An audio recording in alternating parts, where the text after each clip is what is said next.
ever been pushed back to the limit, and now you need some help, even if it's one call just from one friend that knows you best. Good things are coming, yeah.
I know good things are coming. We had no time to react.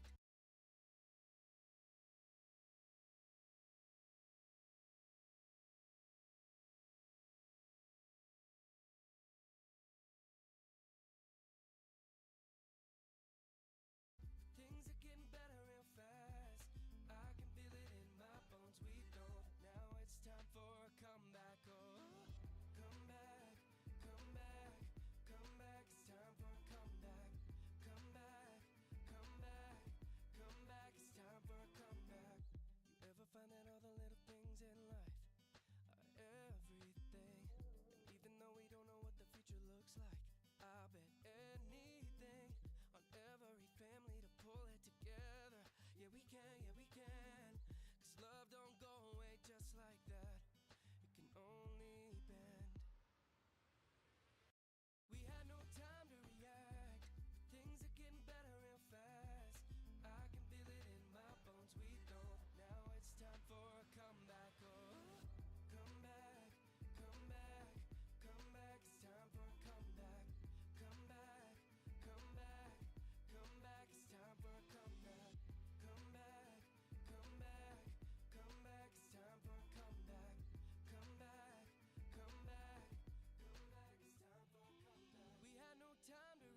There we are. Alright, there we are. Welcome back, everybody, to week 4 of CLOL with GCU today versus Mount Royale. I'm Ben Farrenkrug, And I'm Evan Kettler.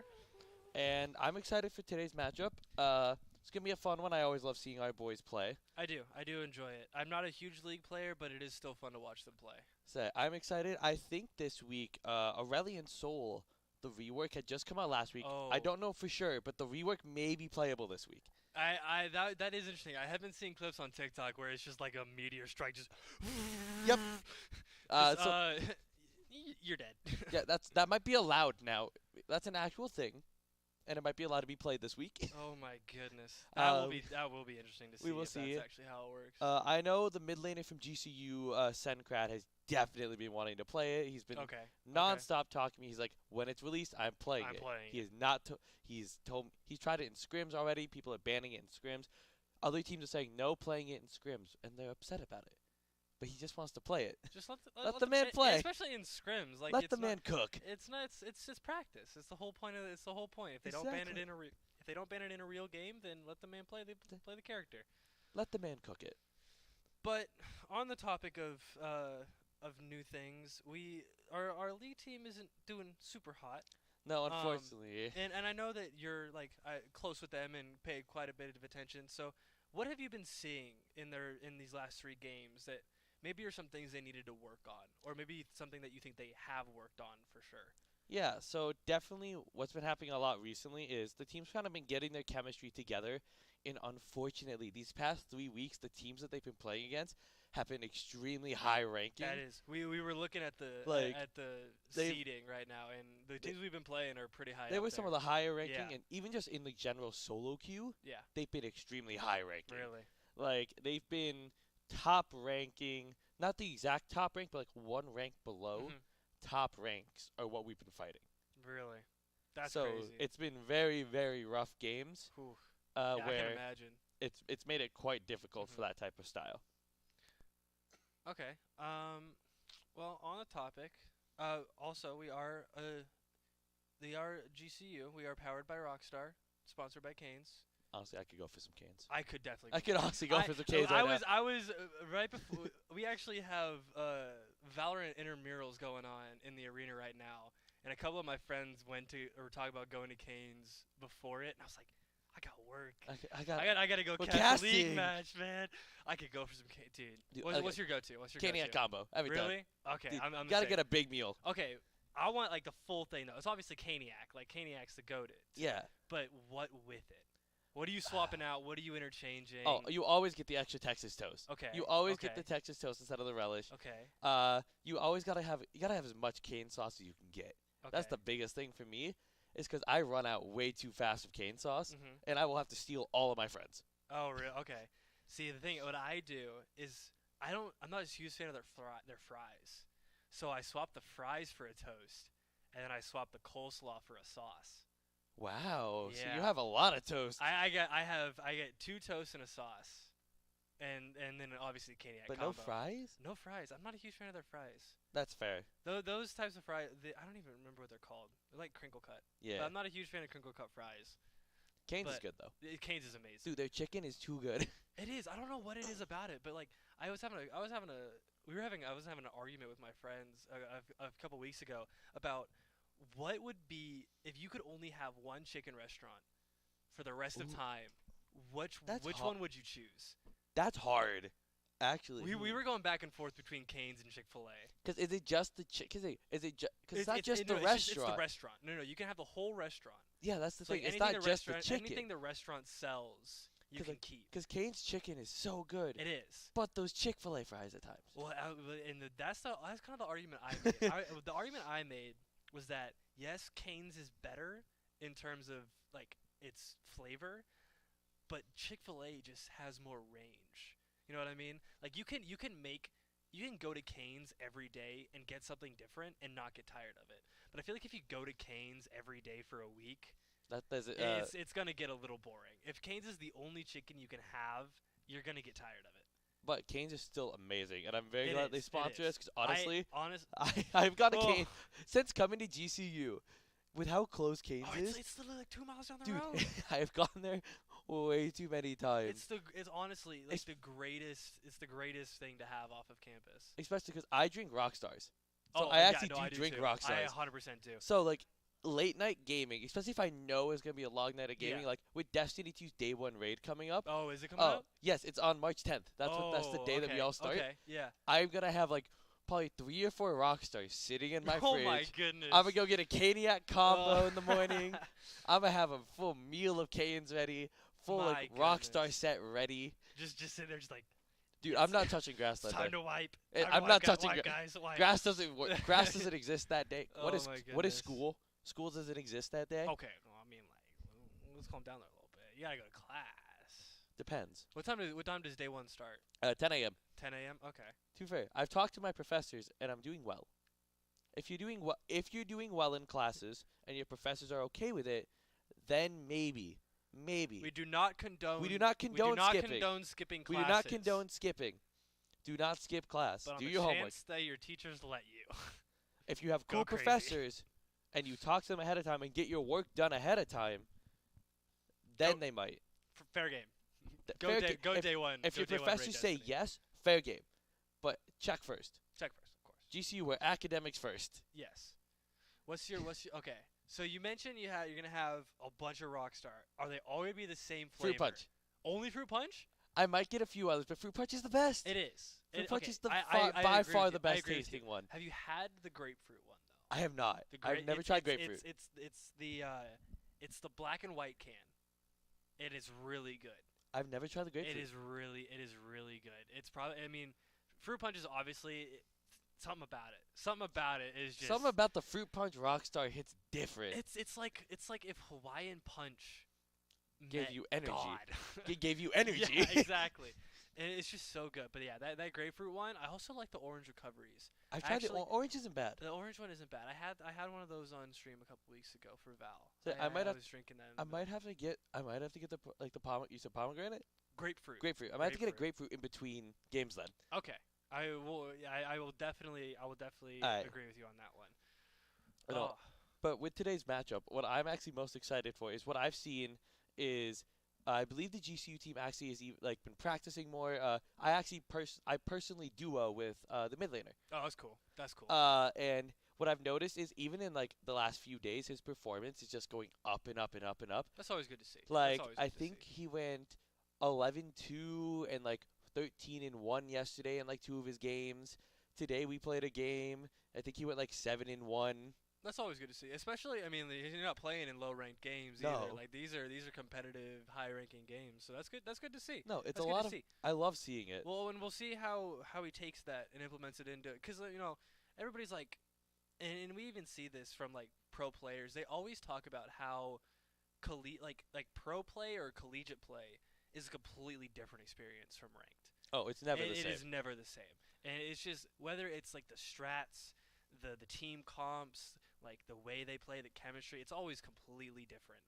And I think that's a big thing is seeing because a lot of these players, they get their practice from playing in ranked. Yeah. And they play scrims every so often, so on here and there, but a lot of it comes from ranked. So it's kind of interesting to see how they take that and implement it into a completely different play style. And I think it's the same for every team that we have, yeah. at any level, because I think what hits the biggest is the communication level. Oh, I think the communication level that changes from playing ranked into playing 5v5 is insane. Well, and it's a completely different reward. Here in collegiate, they're playing in a tournament that's gonna win them something.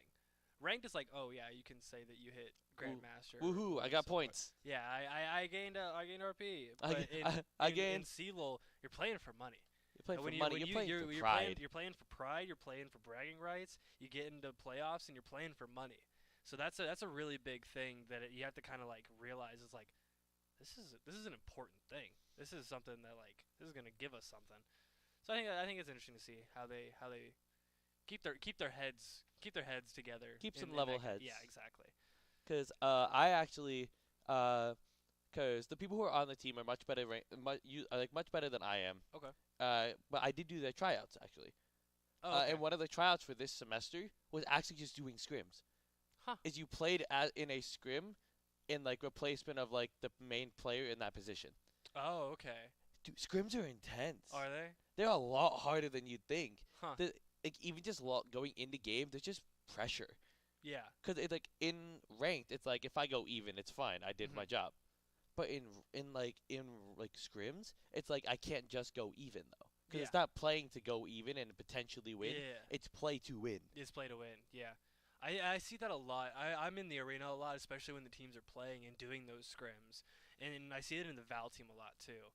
That they even just in scrims. I mean, it's purely practice, but they are constantly like, they're like yelling at each other. They're yelling for each other. They're like, "Good job! You need to do this. You need to do this." And I'm like, my goodness, I'm sitting here in silver like, they're tapping bomb. Guys, they're starting to defuse. I know in League, I'm like, guys, they're over here. They're on the map. Ping. I know, and then in pro play or like even collegiate level play, it's like, hey guys, they're over here, so they're gonna be over here in 30 seconds. So let's make a play over here. Yeah. Says they'll be doing this in 10 seconds. Exactly. I'm like, it's like, how do you know? You got that. It's like internal timers from playing the game is something I've never been able to like comprehend or obtain.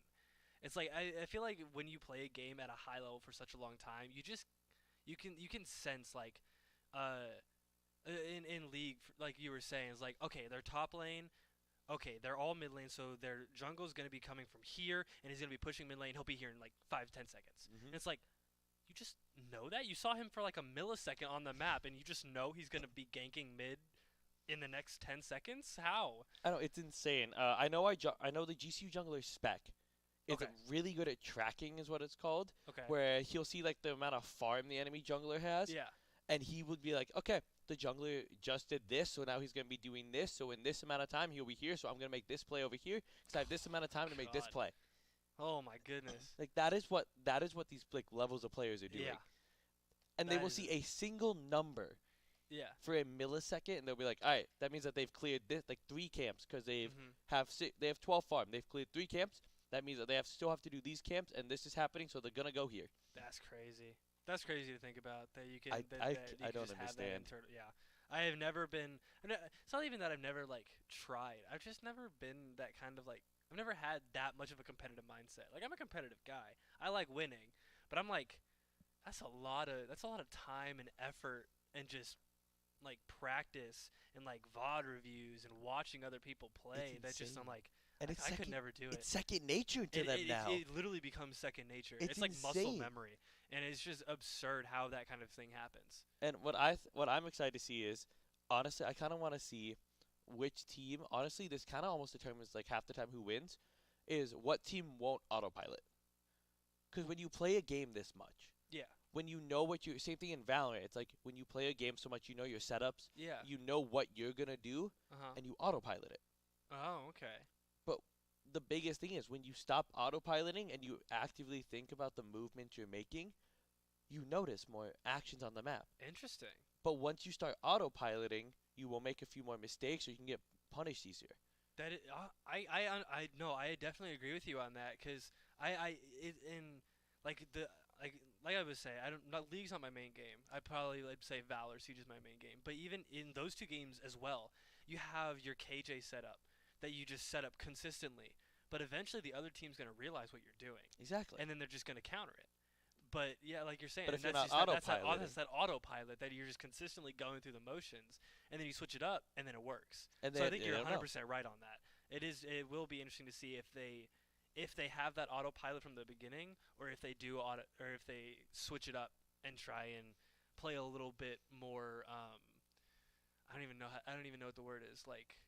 Thinking through it. Yeah, thinking through it a little bit more. Yeah, because what I want to see from both teams, because I think this makes the most exciting matches, is when each team plays their own game.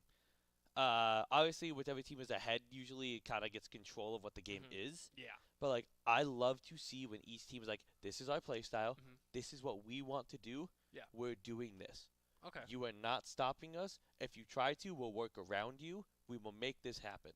And I think that's probably one of the biggest things about collegiate ranked and pro play is having that ability to maneuver, to be flexible on how the other team is playing, because if you're watching, if you go back and you're watching a team and you see how they play, that could be their autopilot.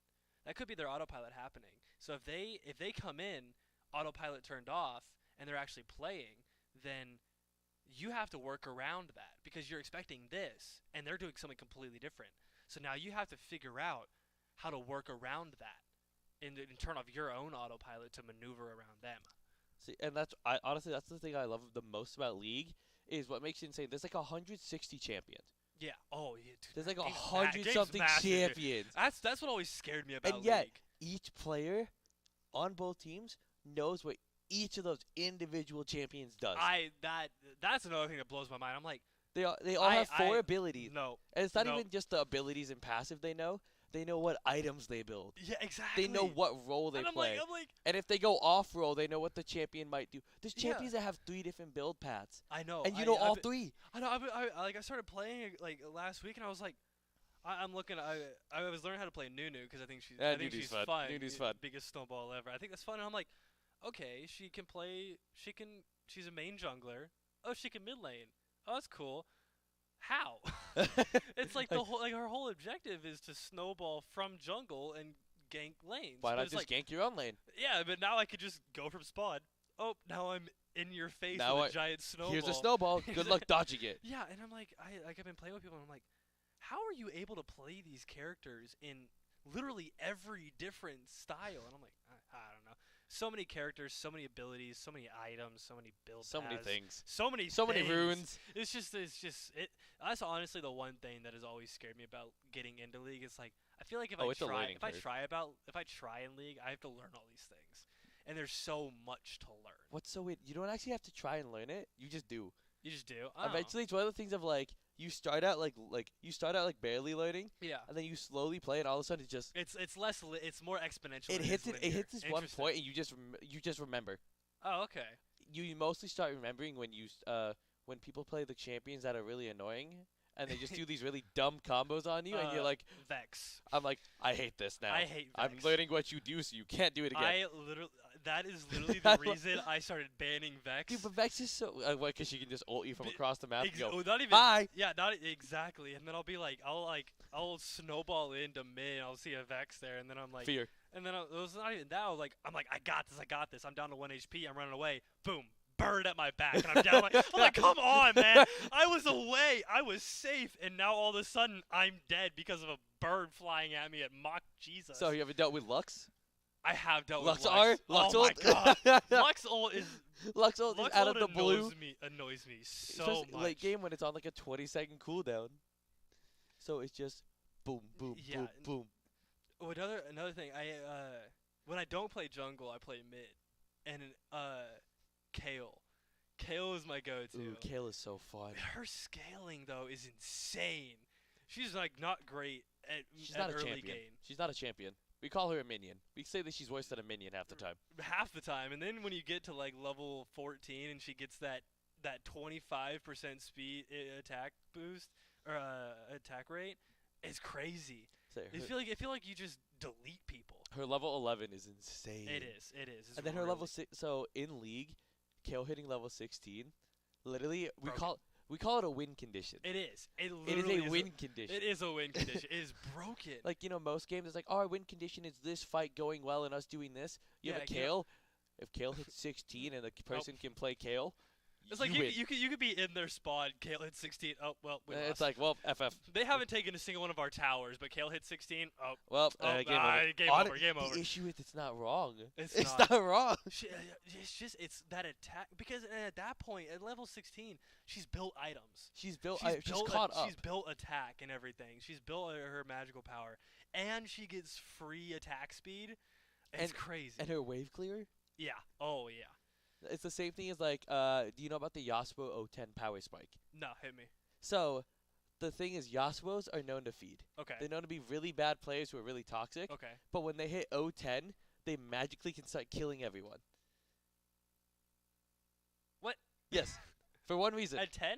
Like 10 deaths. Oh, 10 deaths. Oh, okay. Like 0 kills, 10 deaths. So they're complete useless. Then also they have 10 deaths, and now they're killing you anyway. Is there like... It's because of items. Oh, okay, I was like, is there like he scales very well off. Stat behind that? Or yeah, is so it he scales well off of luck? items. He scales really well off of items. Okay. Because of his passive gives him double crit. From all, like, so if an item gives you like 15% crit, he gets 30 from it. Oh my goodness. His crits don't do as much damage. Oh, okay. But still. Yeah, so he has 100% crit off of like 2 items. Oh my goodness, that's crazy. Yes. That's why. Because then all of a sudden he has 2 items. He crits every hit. And you're just so dead. He's killing you now. Oh my goodness. That's broken. Yeah.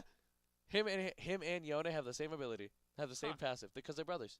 Yasuo actually murdered Yone in the lore. Huh. That's good to know. So who do you play? Who's I'm your a top lane mate. So okay, I play a lot of Jax, Shen, and Ornn. I'm a tanky boy and you don't hit me.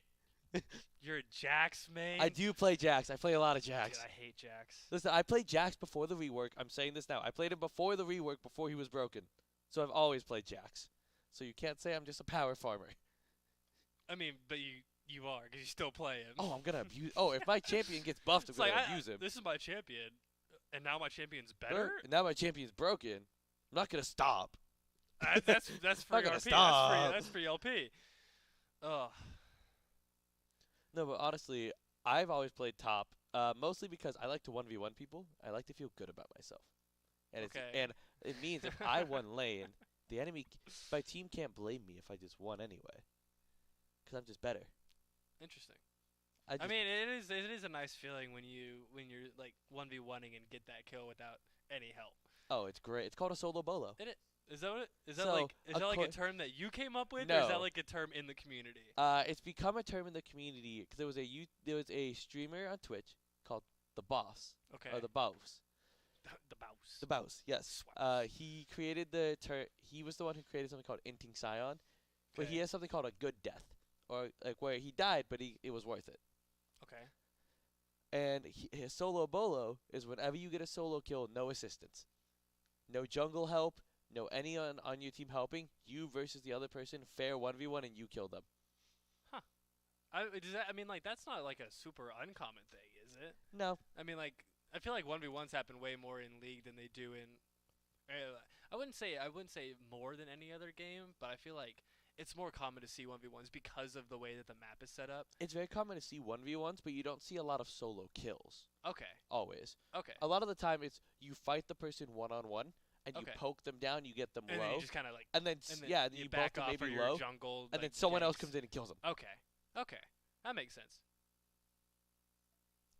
But honestly, what I love is, as top lane, I get to... So, because it's all chat, obviously. Yeah. And top lane is one of the most toxic. Okay. If the enemy is it's either wholesome or toxic. Oh, it's League. We either respect each other that we're both playing top lane. Oh, okay. Or or we're toxic to each other, 1v1 each other, and whoever lost is just gonna get like flamed you're bad. Entire time. You're bad. You lost L plus ratio. Yes, that's not but the best feeling in the world is someone starts trash talking you top lane, and you just turn it around and solo carry the entire game. That is honestly one of the funniest things. You see that in any game, really. Is so people much start fun. talking trash. They talk trash. And then you're just like, time to toggle, and then you just absolutely wipe them. You just you're like, all right, well, I know how to beat you now because you made a mistake. So yeah, boop. It's like, time to abuse that, and it's you're like, dead, and we win.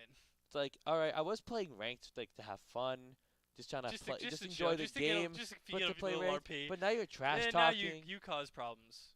But it looks like we are gonna be getting into the draft here soon. Hopefully. I believe. I don't think we're doing it outside though. I think we're doing draft bans and picks in game. So we'll see what happens there. I'm excited for that because not everyone actually has all champions unlocked always in League. Yeah. But 160. There are people who do. Gotta get that Xbox pass. You gotta get the Xbox pass with all the champions. Then you just get them all for free. But then if you cancel your Xbox pass, they all go away. Oh yeah, well yeah. I thought you got to keep them all. And so I was gonna pay for it. Oh my god. Get all the champions and then say my money back. Refund. Actually, I don't enjoy your service. I'm gonna get a refund on my $1. Well, it's cool. I'll take your champion. It's like what? Wait, hang on. No, don't take. No. Please. Let me have my stuff. Can I have it back? Let me have free stuff. So what kind of stuff are we looking for in this? What kind of like crazy plays? What kind of unique characters in a sense. Is there a meta right now? Is there a meta? Honestly, in competitive, I think the meta is definitely top lane is like a bruiser matchup. It's not really tanks anymore. Always. Really? It's like it's dudes who will hit each other a lot. Okay. But not die. Okay. But they're hard to kill. Jungle is usually very heavy of clear fast, gank hard. That is the meta right now. Yeah. It's not power farming. Okay. Where like you want to be like an overpowered jungler late game. It's farm and then go gank. Okay. That's what right now the meta is snowball. We're in a snowball meta. Okay. Of you want to get early power, early leads, win. Okay. And then the bot lane just got changed like a week ago. Like I think 2 weeks ago technically. Okay. Where all ADCs got buffed. All the ADCs got buffed. Oh, I think I heard about that. Yeah. All the ADCs got buffed. Like everybody's playing ADC now because they're like, oh, it's actually good. Yeah, because I can actually have fun Infinity and get kills. Because 2 of the main items, Infinity Edge and Navori Quick Blades, got changed. Okay. Where the passive used to require 60% crit, so you had to build a third. Wow. Now it's 40. So it's 1 item less to get the same passive. Okay. That's actually really good. So a lot of games are now, it's like you build like your mythic on your ADC. Yeah. And then you go straight into your IE. Okay. And they just do way too much damage. And then mid lane, it's been a lot of control mages.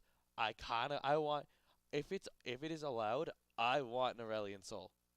I want a Space Dragon. I would like to see it just because I'm like I haven't played it since that rework came out, and I'm like, what is this? Why am I seeing meteor strikes spammed literally across the map? There's only one sucky part. He sucks early game, and he's really boring early game. Okay. Because all he wants to do, he doesn't want to fight you, unless he can get ahead, and unless he can almost guarantee win. Yeah. He doesn't want to fight you. He doesn't want to be dangerous. He wants to farm. He wants to act like a Kale. Oh my and to have a boring early game of just let me hit minions, just let me hit level minions, up, let me tap you let me get some gold, and then and die. magically late game, he's a space dragon who is killing everything. I would like to see that though, because I want to see like an actual game of Soul, because I think it would be it's not a new character. It's just it's just a completely reworked. Right? Honestly, he's basically a new character. But same a new name. character in a sense that nothing of their kit is the same. Which actually, for a lot of League players, that can actually be harder than a new champion release. Because not only do you have to forget about what the old one did. Yeah. It's like if there's a new champion, it's like cool, new person, new looks different, does everything new. Yeah. Now okay, I'm gonna learn what this person does. And now it's. I know it. I knew what you used did. to do this. Now you don't. This. How do you play now? So how do you now you this? summon a meteor on my face that sends a shockwave through half of the map. It's funny. It's funny. If we get an Aurelion Soul, if he ever ults, I will point out on the mini map. You to just stare at like a ring forms, and it covers like half the map. Yeah, it's massive. I don't know if it's true. I've heard about there potentially being an Easter egg with it too, where there's a skin called Storm Dragon Lee Sin. Oh. And there's a skin called Storm Dragon Aurelion Soul, and apparently the upgraded ult has a chance of it just looking like the meteor is just Lee Sin flying in. No. I don't know if it's true or not, but I've heard of it. I've heard of it. That's a thing. If that's so funny. If that is true, I want to see it so bad. That would have to be such a slim chance. Can you imagine? You're just mid lane. You're like fighting. You're just like. It doesn't summon an actual. It doesn't summon a Lee Sin, but it looks like a Lee Sin. That's so funny. That would be really interesting to see if that's actually how that worked. That would be funny. It actually just brings the champion in. just. Hi, we have a 16 mate. Shockwave. Here's Lee Sin. It's like Bob. That's an intro. Bob, Lee Sin. Lee Sin, do something. Do something. That's funny. Oh man. That would be the most broken ability ever. Just summon a 16 mate. It's like basically dropping a tower on their body. You just spawn another tower. It's like. How do we turn this game around? Oh, here we go. Tower. Well, there used to be, do you know, because with Baron. Okay. So there's a champion called Syndra. This made me think of this, talking about like some like weird things that happen. Syndra has an ability with her W that she can like pick something up and like throw it, Okay. like a minion or something, even like a blue buff. Huh. Okay. But there was a glitch interaction a long time ago that Syndra could pick up Baron. Because Baron can't walk. Baron doesn't move. That's So wherever funny. you put Baron, it can't move. And if it's not in the pit, it's infinitely healing itself where you can't kill it. Okay. And if Syndra's team was losing, Okay. she would pick up the Baron, take it out of the pit where no one else could go kill it, so the enemy team couldn't get the advantage of killing Baron. What? And just remove it from the game. It was a bugged interaction. That's so weird. That was the old invisible Nunu bug. When Nunu would go Really? invisible when he was rolling his snowball. That. So you could just have an invisible Nunu Oh randomly, my goodness. and when the snowball hit you, you saw him, but you didn't see the snowball or anything. So he just That popped up with a full-size snowball. That is broken. as a Nunu learner, I just know how broken that is. Oh, it was disgusting. It was funny though. It stuns. Does like Does a bunch of damage. Yeah. does like 90 magic damage. Yeah, people went full AP Nunu, so they would just- one-shot you with it almost. Oh my goodness. And be invisible. And so it's just an invisible one-shot. I don't know. I really like. I've been watching like streamers, and like one of the ones I really like is a Nunu main. It's Kesha or Keshe. I don't really know how to pronounce it. He's just this really loud. Like I don't even know if he's Russian or what. He's so loud. He's so loud. He's so funny. He I just watched runs at one- you. He He just runs at you. He just run. He is the ultimate like. We win this. We win this. It's We like, will go. That is like his catchphrase. Is we win those. You just snowball, bite. The snow barrage and then ults, and then if he has ult, he'll ult you, and then you're just dead. Dude, Like I love. it's like 3 seconds flat. I love full AP Nunu ults. It's broken. No, so do you want to know what makes it fun? You know, because there's a champion Rise Okay. with its Yeah, ult, yeah, yeah. with its realm warp, where he can teleport you. Like he can teleport his teammates somewhere else. It doesn't cancel Nunu ult charge. So there is Oh a my meme. goodness. There's a huge meme, and it's Oh. a real thing that people do. You just Nunu Nunu ult charges ult. teleport. He teleports him into like Dragon Pit when the enemy team's all on Dragon. Oh my And goodness. he does it in time where they don't have time to react because they don't know if Nunu's coming in through the realm warp. Yeah, they're like Dead. there's no Nunu. And he just gets a free pentakill. That gives me the same thing as Orisa ult in Symmetra. If you know what I'm talking about, where you Symmetra, you throw a Symmetra TP down. It's like, well, and and an it's over. Orisa ult, you just have an Orisa ult on you at 300%. It's like, well, there's really I'm nothing. dead. There's nothing you could do about that. Is the thing. your screen might go. No, in League it's just, oh, why is my screen black and white? But Ugh, what's worse is, you know how the invisibility thing sounds overpowered? it's not the worst thing. So there's an ADC. Oh, His name is God. Twitch. Okay. And we may even see him in the draft here, as we're gonna get into it soon. One of his abilities, just he goes invisible. And he's ranged champion, by the way, and he does a lot of damage. What? And his ulti is he gets extra range. What? Yeah. So he can just position wherever he wants, get out of invisibility, and just start shooting you. That's like. Yep. I hate. It'd be like it would make sense if it was a brawler that Nope. went invisible, because then it's like, okay, you have to get up in their face and like you're stuck in that interaction as soon as you become invisible. But no, I'm just gonna sit really far away from you, as far as I can, and just pelt you. And when he goes invisible, I believe he gets a little bit of movement speed boost. Of course he does. So If you go- so if you're you go chasing invisible, so you're chasing him. He goes invisible, so you can't even see him to hit him. And then He he just also runs away. Oh my goodness. He just That's runs away. Weird. Ugh. Invisibility is kind of dumb. Well, it'll be interesting to see what kind of picks we get if we see that in Aurelion Soul, if we see, Twitch, what kind of stuff. Because this is Mount Royal is a team we haven't seen before. We don't know who they play. We don't know what they play. I haven't seen So- anything about him. That's why I'm excited. That makes it a lot more fun on it my does. end. As a certified league player, you'll know what everybody's I'll like. see a champion. I'm like, Be why? That was Why? that's a good pick. That's a bad pick. That's stupid. I'll look at it and be like, is that a comfort pick? Because that's not good. I know, but we're going to be Ugh. in draft here in a minute. And what I'm most excited to see is I want to see how Spec perform. I want to see the jungle matchup. Yeah. I want to see jungle matchups who wins. are always interesting are definitely interesting to see. As you gotten into jungling. I have gotten into jungle. I don't That know is- why. That is, because I don't know. I find it fun. Are you you get blamed a lot. I do, and I have seen that, but it's still fun because I like playing Nunu. There's an entire song about blaming the jungler. And I right back at you.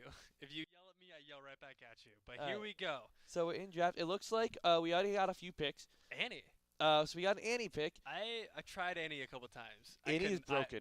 Really? So maybe I just suck then. She's one of the most broken champions right now for one reason. She has a level 1 point and click stun. If you start her She does. Yep. You know, I didn't realize that, but you were absolutely right. She does. Yeah. So it looks like we have Annie, Varus, Jax for the side of Mount. And then over for GCU, right now we have Nautilus, Kai'Sa, and it looks like, what are we going to get for mid lane? Let's see what we're going to get. Might be Victor, might be Echo, Syndra, Silas. Maybe. Let's see what they lock in. They're going to lock in the Ryze. That's honestly, Ryze is very strong right now. I really like the Kai'Sa Nautilus bot lane. That's very GCU style of go in, murder. That is what they're doing. Looks like we're in the second round of bans. We're getting a Vex ban. I'm sure you're happy to see that. I am happy to see that. GCU banning out Vex for you. I love a Vex ban. I don't know why they're banning out Vex. It might be a Vex support, Vex, even like might be an Annie support. I've seen it before. It's really annoying. We got a Akshan ban from the side of Mount. Maybe they're thinking Ryze is going top. Akshan is actually one of Senkrad's one of his best champions. Okay. It's another ranged champion that has the ability to go invisible. So then we get Udyr ban. I don't know whose Udyr that is. I don't know if Spec plays a lot of Udyr, but it's been banned a lot recently. It's a very good champion, very strong with a Nautilus. It can kind of just be in a team fight and just cause chaos. Okay. And for our last ban from Mount, we'll see what we get here. I'm hoping for a top lane ban. Just that would easily counter the Jax, kind of just get out. But no, we're getting a Taliyah ban. That's actually a ban on Spec, as the jungler Spec is actually very, very proficient at Taliyah jungle, and it's disgusting. So Annie's mid lane, and Jax I'm is guessing. top. More than likely, Annie's going to be our mid lane. Jax is going to be our top lane. Where does Varus play? Varus is an ADC. Okay, ADC. Okay. But he has two play styles. Okay. There's, I guess, kind of almost three. There's a poke build. Okay. And there's a auto attack build. We love a gangplank. We love Mike's gangplank. We love a gangplank. We love Aqua's gangplank. We love a gangplank. It's gonna be a very slow game. It looks like GCU. Sorry, I'm a big G2 fan, so I saw the G. I just want to say G2. GCU is going for a little bit of a later game fight of, hey, we will scale. You can't touch us. It is an Annie support. Annie support. It is Annie support. Huh. Wait, hang on. Is this so? I might get the Lee Sin. That's true, because if we get Lee Sin, because Lee Sin's a mid laner. Lee Sin's a jungler. Oh, is he jungler? Oh, he is Lee jungler. Sin is jungle. You're right. We might get Ivern in jungle. I don't know what Mount is bringing in. Okay, so we got the Wukong jungle. That's not a bad pick. So I'm guessing Wukong it's the Annie support, which is really insane, because Annie just has a point and click level 1 stun. So if they invade, Annie can literally just look at you, stun you, and walk away. And then you're gone. That's crazy. So for our final pick from GCU here, what are we going to get? We're needing a jungler. Yep. Let's see what Spec wants to grab here into the Wukong. We are going to get the Graves. Graves is a very aggressive pick, which I like. It kind of has almost full jungle control early. Okay. I was like, I haven't seen a Graves before. I'm not quite sure what he does. He has a shotgun. Love it. He's a man with a cigar and a shotgun. Love it. And he has a smoke grenade, and literally what he does is he shoots you with his shotgun. That's so and it does a lot of damage. Yeah, so it is good. Meet my little friend. Yeah, so it is. So honestly. What are we looking at here? All right, so we got give me a little rundown. Okay, so we got the Jax versus Gangplank. Jax wins early if Gangplank doesn't poke him out. But my goodness, Gangplank will murder every single being in that game. Except maybe a tankier Wukong in like a single barrel combo. His barrels can crit. Yes. And they do extra damage on champions. Oh, of course they do. So, if you didn't know what Gangplank is a pirate. Yeah, no, I've played a little bit of a Gangplank. I don't know super what he does. So he has a pistol that he shoots you with. He has an orange that he eats that makes him that removes any CC on him. Okay. He has his barrels, which he can combo for explosive damage. Okay. He has a global ultimate, where he launches a cannon barrage at you, which basically just cannonballs raining from the sky. Versus Jax, who is some master of all weapons, who will hit you with a lamppost. Yeah. So something new that we've actually got, I believe just this week, is we have a roster video. We have a roster video now? We had our media day a couple weeks ago, and our content team and our social team has been working tirelessly, and I know they've been doing a lot. But we have got a roster video, not only for all of our scholarship teams, but you will get to see the league roster video firsthand today. I've actually never seen it myself. Really? I've not actually. I didn't know we had our own roster video. Okay, well we do. So I think we'll get to see that right now. That'd be exciting. I'd love to see it. Let's hit it.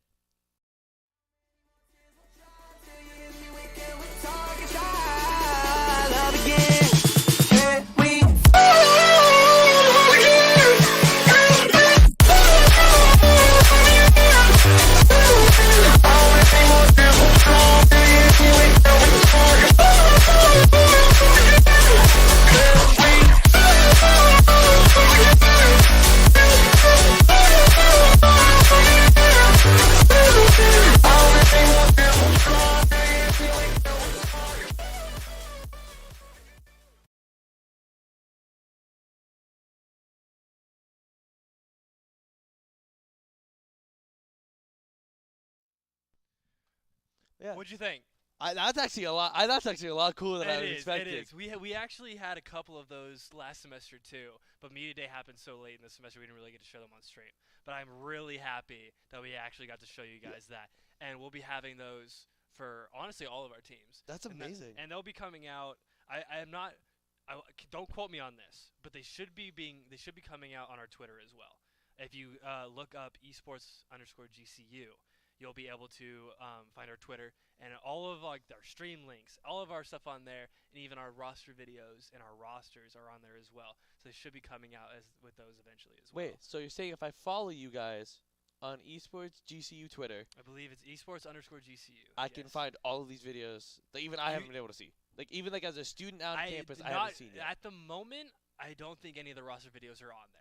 I believe that at some point they will be coming out on the Twitter. Well, I know that they love posting stuff like that, and they love showing off who our players are. Well, might as well just follow the Twitter anyway. Yeah, might as well follow the Twitter. Just follow us on Twitter. Go follow us on Twitter while we're waiting for game to start. Go follow us on Twitter, Instagram, all the social medias. We even have a TikTok. Subscribe to YouTube. Find our TikTok, everything. Yeah, you're here watching us on YouTube, and if you're not subscribed, what are you doing? Why not?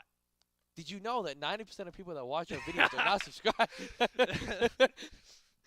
This video is brought to you by Rockstar, powered by Rockstar, sponsored by Canes. There we go.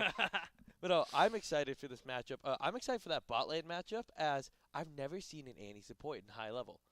Okay. I've never seen it. I don't know what it does. I don't know what she'll do high level. Because I know what she does mid lane. Her goal mid lane is to one-shot you. It's just stun, kill. It's, here's my Q, here's my Bear Tibbers. And now my Tibbers will chase you. I love Tibbers. Tibbers is probably my favorite I in the game. Just a giant teddy bear. I don't know. Daisy's pretty great. But Tibbers, man. But Daisy, I don't know. Ivan's just so happy. I don't know. We all have our own likes and dislikes. But so here we are. We're getting in the game. Here we are. So we have GCU on red side with. Where we have Mount on the blue side, and it looks like we're getting going. Looks like we probably have a basic 5-point start from each team. Milky Goat looks like he's that's Professor Graves. Looks like that is definitely a shotgun. It's just a shotgun. Looks like Nautilus is just gonna place a ward and just get back to base. He probably wants to sweep it. Nautilus wants that early bush control, but if you see, both teams are kind of almost mirroring each other. Yeah, I mean, and I see this a lot, definitely. Even like in the games that in these streams that I have watched outside of casting them, this is common. Just so you can't get invaded early. You can't You don't want to die early. You don't want to die early, so you just kind of hide. Honestly, it's hiding because you don't want to give away information of where your team is starting. Yeah. Exactly. As that league is an information game. And the less information the enemy has, the better. We see, so as you saw, Gangplank just shot Jax. Jax uses Counter-Strike, one of the most balanced abilities in the game. Totally balanced. Sounds like you're lying to me, but I'll go with it. It's an ability where you can't auto-attack him. And it even blocks certain abilities if they count as auto-attacks. And then after 2 seconds, he has the ability to basically reactivate it, and it stuns everybody around him, dealing extra damage for every time he was hit. So you can't auto-attack him, but you can ability attack him. Yes. And if you ability attack him, he gets extra damage. No, if you do auto-attack him, he gets more damage. Oh, you were just, it's not like a literal can't auto-attack. It's a, you don't want to auto-attack. Oh, no, you can't. Oh. It just says dodge. He just dodges all the autos. Interesting. Yeah. That is balanced. And it's completely fair and balanced. So in the top lane matchup, what we're going to get here is mostly just Gangplank getting gold from his passive and Jax just farming. Both scale well. Both the teams scale well. But Jax is going to go for a bit of a trade here. Like you can see, Gangplank, however, just going to keep queuing. Just shooting him from a distance. Bot lane, Milky Goat is going to spot out 2 wards in this bush. That is going to be some good vision taken out by GCU. They're getting a little bit of push down there, too. Yeah, that vision leaving allows them to be able to push up a little clear. It's very nice just kind of seeing the game's going to be pretty even throughout the early game. I'm hoping GCU is just going to get a little bit of push in bot lane. I know that most likely Anivia will win this mid lane for a while just because Anivia has higher range. And in early game, the higher range you have, it's easier. Oh, yeah. That's how it works early game. But we're getting a bit of a trade here. Looks like Anivia did win that trade out a little bit, but like I said, it's with Anivia running Electrocute versus Ryze running the Phase Rush. Okay. Anivia has a bit more burst, while Ryze is better in like long fights. But you can see Senkrat's actually building up a bit of a wave here. He's probably going to try and crash it soon. Just he might want to get a reset, buy some items, everything like that. He's going to get a bit of a trade. Down a little bit, yeah. Bot lane is just kind of... And we were talking about this, you know, it's just poke battles, honestly. Especially in mid lane, you're just poking each other. It's a lot of interesting to see like, I'm going to bring him down a little bit. Well, so if you look at the top lane, the biggest thing is Aiden actually can't really fight Aqua right now.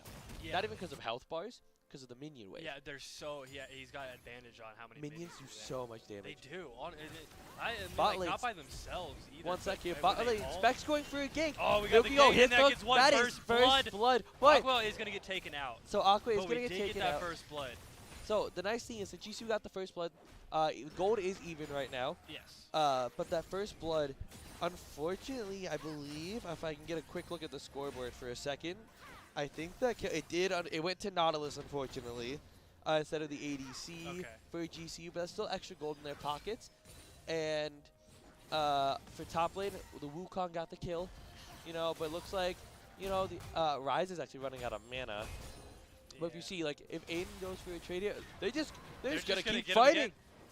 Does the Nautilus get the kill? No. Milky Goat go down. It looks like both bot lanes are gonna die from GCU. They just got a little too greedy there. Yeah, taking those turrets.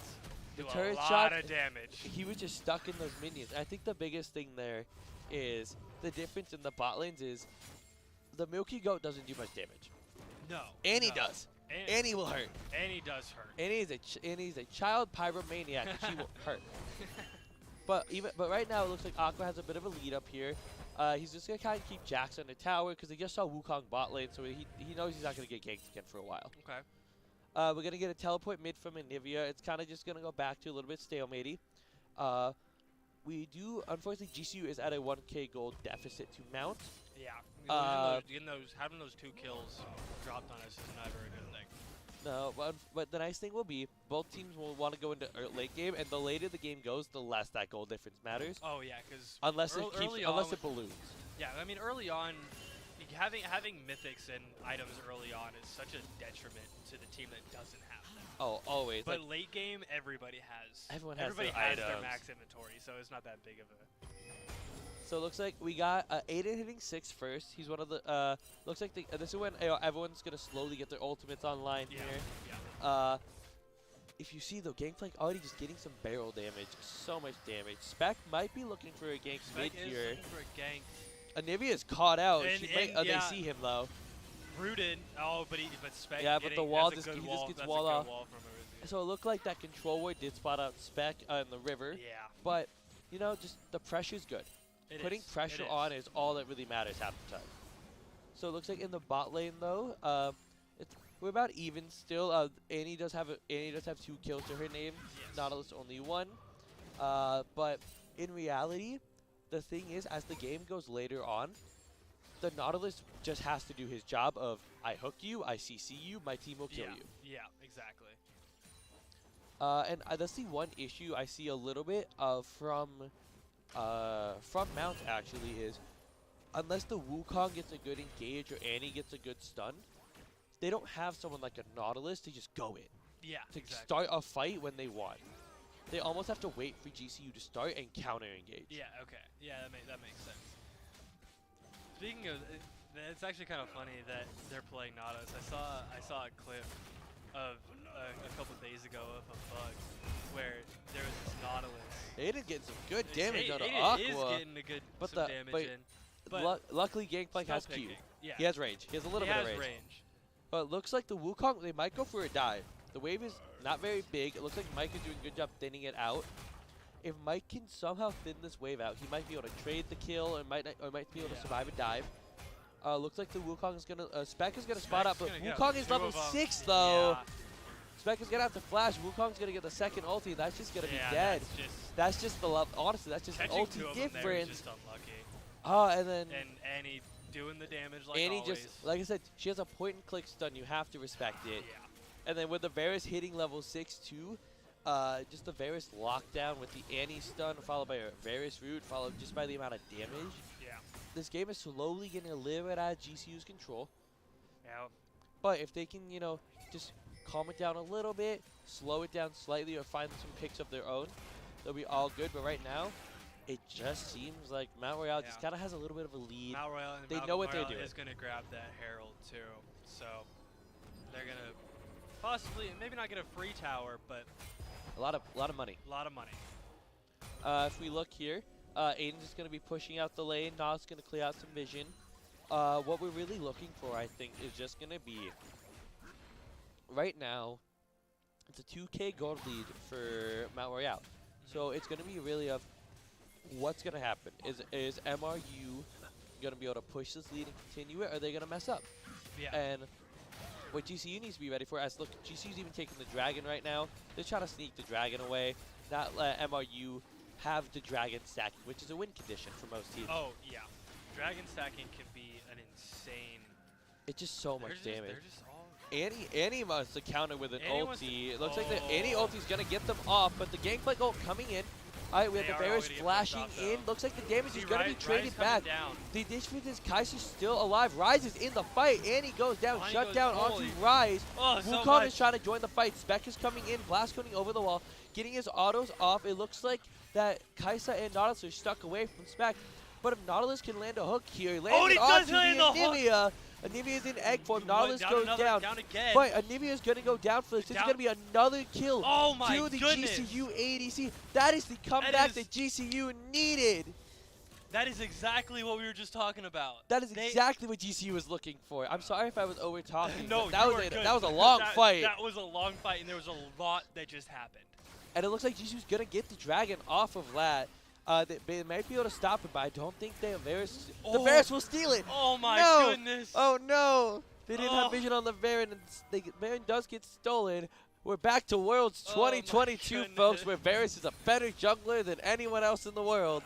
Oh my goodness. But that is huge for the side of GCU, because that was multiple shutdowns, multiple kills going to the right members of GCU. Yeah. There was a 600 gold shutdown going on to the Rise. Kaisa is now 3-2-2. Kaisa has a Kraken built. Kaisa is so strong compared to this Varus. The game is on its head. And we're back up there with them. We were down. We were down 2K, 3K, and we're only down. Not even that. We're down half. We're down half K. Yeah. But what I'm looking for now, Kaisa's strong. I want Kaisa. All right, so Nautilus is looking for a little bit of a cheeky hook. Nautilus might be. I think Nautilus is just dead. Nautilus is just dead. Nautilus got a little greedy, not knowing where the enemy jungler was. But I liked some of the aggression. That was a little bit too aggressive from the Milky Goat. Yeah. But with Kai'Sa being strong, it looks like they're trying to, they want to just take this tower. They're not going to let Kai'Sa farm at all. No. Unfortunately. But look at this Gangplank's damage is just going insane. Like that was one barrel. That was one barrel that did that much. I don't know if Aqua can quite chase him down. We got a Realm Warp coming in from Rise. They're going to try and tower dive with Spec. Looks like maybe not the tower dive. I think Jax is going to back off and respect it. I like the aggressiveness, though. I like that the Jax just knew, hey, they're coming up here. Back off. And right now, Kai'Sa's just going to farm up. The one nice thing I will say about the Milky being caught out is Kai'Sa's going to get some solo XP. She's going to get a little bit higher level, but it looks like most across the board, MRU does have a bit more farm than GCU, as Senkai's going to take a huge chunk of damage. But right now, what we have is Spec might go. Is he going to go for the fight? The difference is, the Wukong just does so much damage. Aqua coming in to help, though. And Aqua tried to come in to help, but he's going to have to flash out. This Wukong just does so. You can't disrespect this Wukong anymore. He's so strong. Wukong is just a strong character in general. Well, if you look here, so Wukong has his Divine Sunderer build. He's 6-1. 6-1. 400 Divine gold. Sunderer is one of the best items in the game for your first item. But if we look here, Gangplank has his Essence Reaver built, so farming, and he's going to do a lot of damage. Yeah. Looks like Clyde is just going to get out of there as you know, Dirku's going to try and look for a little bit of a kill on him. Look for a stun, doesn't get it. And top lane is really just going to be back to farming. Yep. Top lane is farming simulator. Looks like they're going to try and catch up to Milky Go. He's going to hook out. But look, the point and click stun. You can't dodge the stun. It looks like he's going to ult. He's going to ult the Annie. He might be able to get out. No. The CC chain is too much.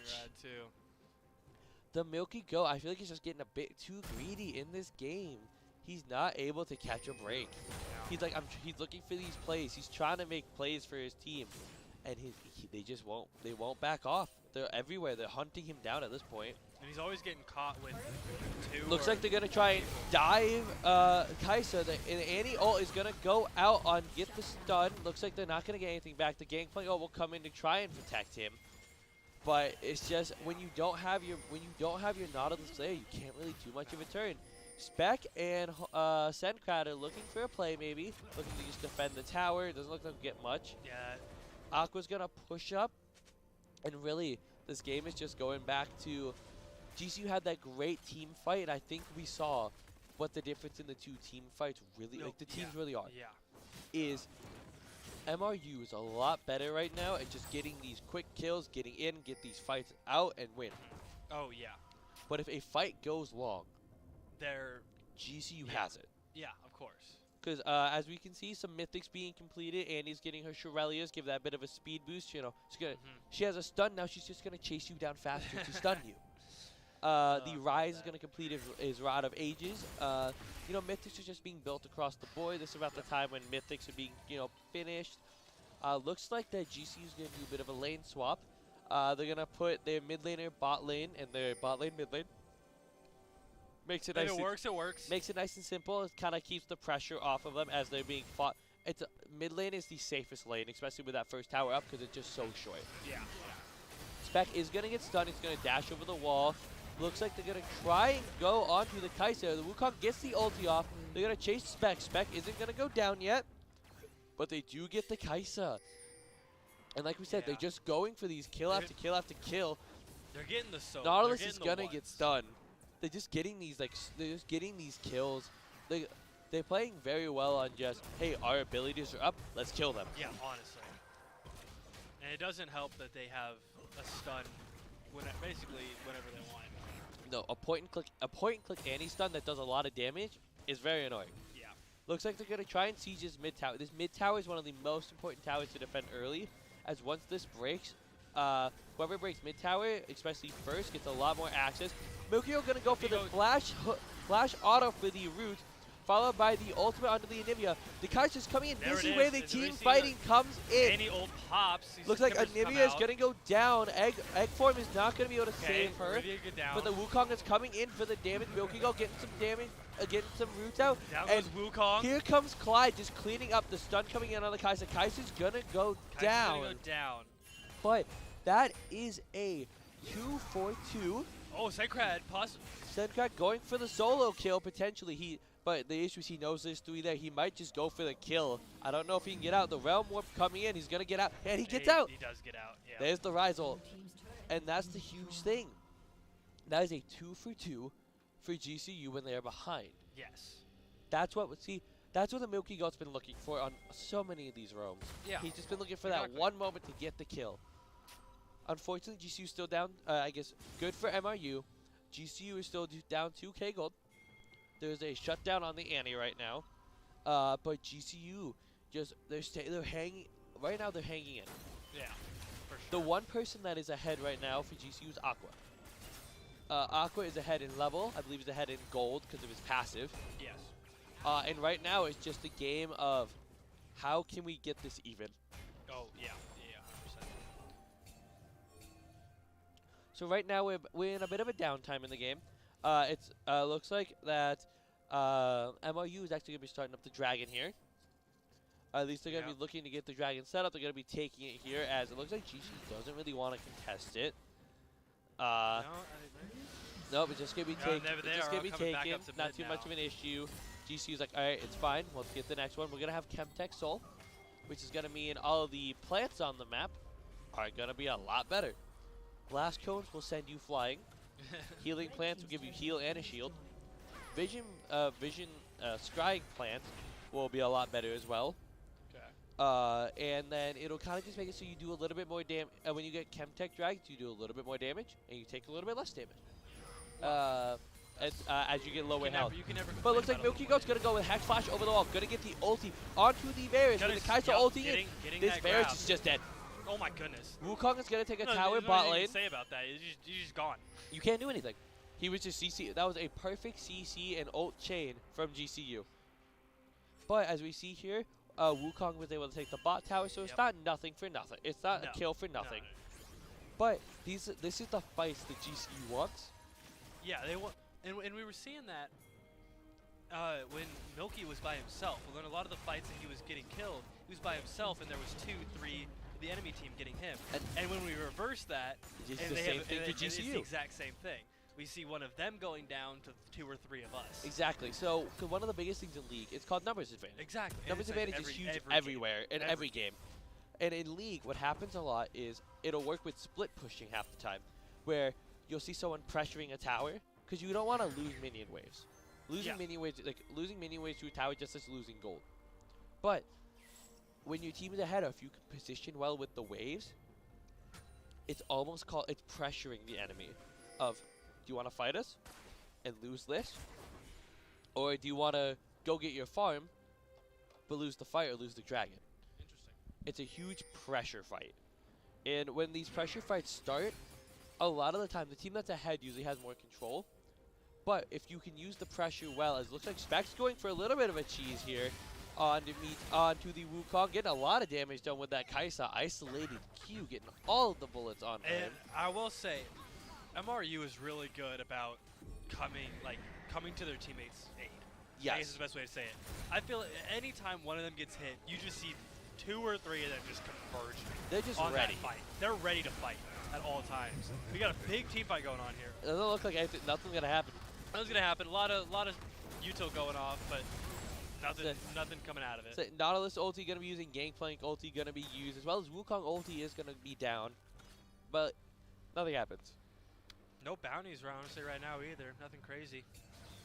It's very much a game right now of look like Milky might get caught a little bit, just gonna take a lot of damage. Yep. And this is what type of game we're in right now. It's gonna be a game of poke the enemy, weaken the enemy. Yes. What can we do? Looks like Spec might get caught out here. He's in between all of them. He's gonna try and dash. There to help though. So Spec is gonna flash. Aid's gonna try and follow this fight. Looks like it's just. Looks like I think they're both gonna be going down. But GCU's were ulting in. But that's such a huge stun from Jax though. Oh my goodness. The Jax gets a triple stun, but it's not over yet. Kai'Sa is still up. Kai'Sa gets the W snipe. All right, Kai'Sa's going in on the Jax. Jax has no way to counter it. Kai'Sa gonna get another one.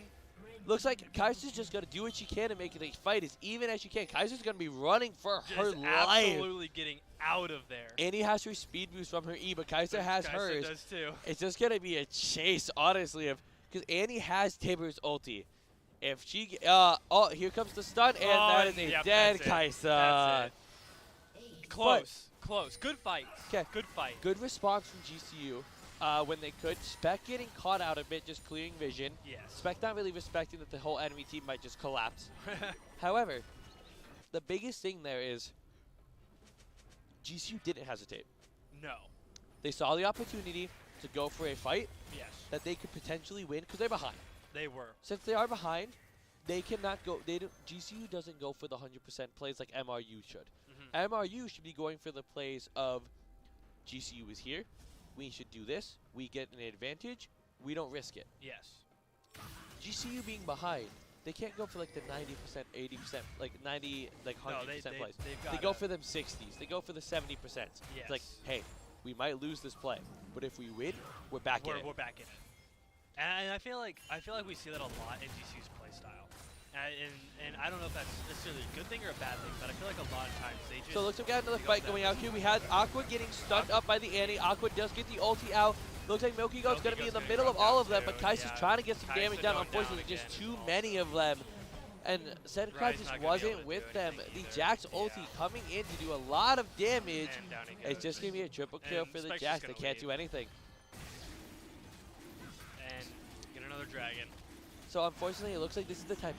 We're at the point now with it being a 6K gold lead for MRU. 3 dragons. 3 dragons. Baron up. They're going to go for the Baron. Yep. This is no longer, I think, GCU's game to win. I think it would. This is MRU's to lose. Okay, that's a good way to put it. It is up to GCU. So see MRU throw this lead in some way in order to win. Spec might try and go for his steal. The unfortunate thing, Annie has stun. Annie can just stun. Yep, and there we see it. And Spec is going down. Good punish from MRU onto the jungle. And she's trying to go for the steal. And they got Baron. Like I said, this is MRU's game to lose. Yeah. No bias, no nothing. It's just MRU. If MRU throws, GCU can win. But if MRU just plays the game, plays it smart, GCU doesn't have a chance. Yes. I will be honest. The gold lead is just blooming way too big. I think if they continue the way that they've been playing this entire game, I think they've got it. Yeah, they will. They will be their game. They're playing smart, and I think going for those solo kills with 2 or 3 people on one man is definitely a good way. It was a great idea, and they're playing this very well. They had very good vision control of where Milky Goat wanted to go. Yes, of course. We saw not only with Milky Goat, but I mean even Spec a couple times. Sencrad. Aqua got killed up top as well. They were getting caught out a lot. Yeah, Aqua got caught up top as well when they went for when GC went for that play bot lane. Yes. And a lot of it right now is just MRU knowing where to be when. So, but what we are going to have here is it's just going to be, with MRU having Baron, it's just going to be a very slow, almost not boring. To spectators, it's a little bit boring at times in the sense of, but MRU's playing it right. They're not going to rush it, because if they rush it, they can lose. They have full advantage here. They have so much advantage that they're just going to like, all right, we have the empowered minions. You can't fight us in our empowered minions. We're stronger than you.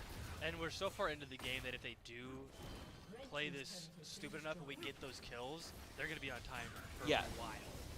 And this is a time of, if GCU gets caught, the game could end. Yeah, 100%. If GCU gets all wiped, this game is over. We're so far into the game where damage honestly isn't an object anymore, and these towers go down like that. Instantly. So these ADCs are fed. These Jax is able to get, like, even on both teams.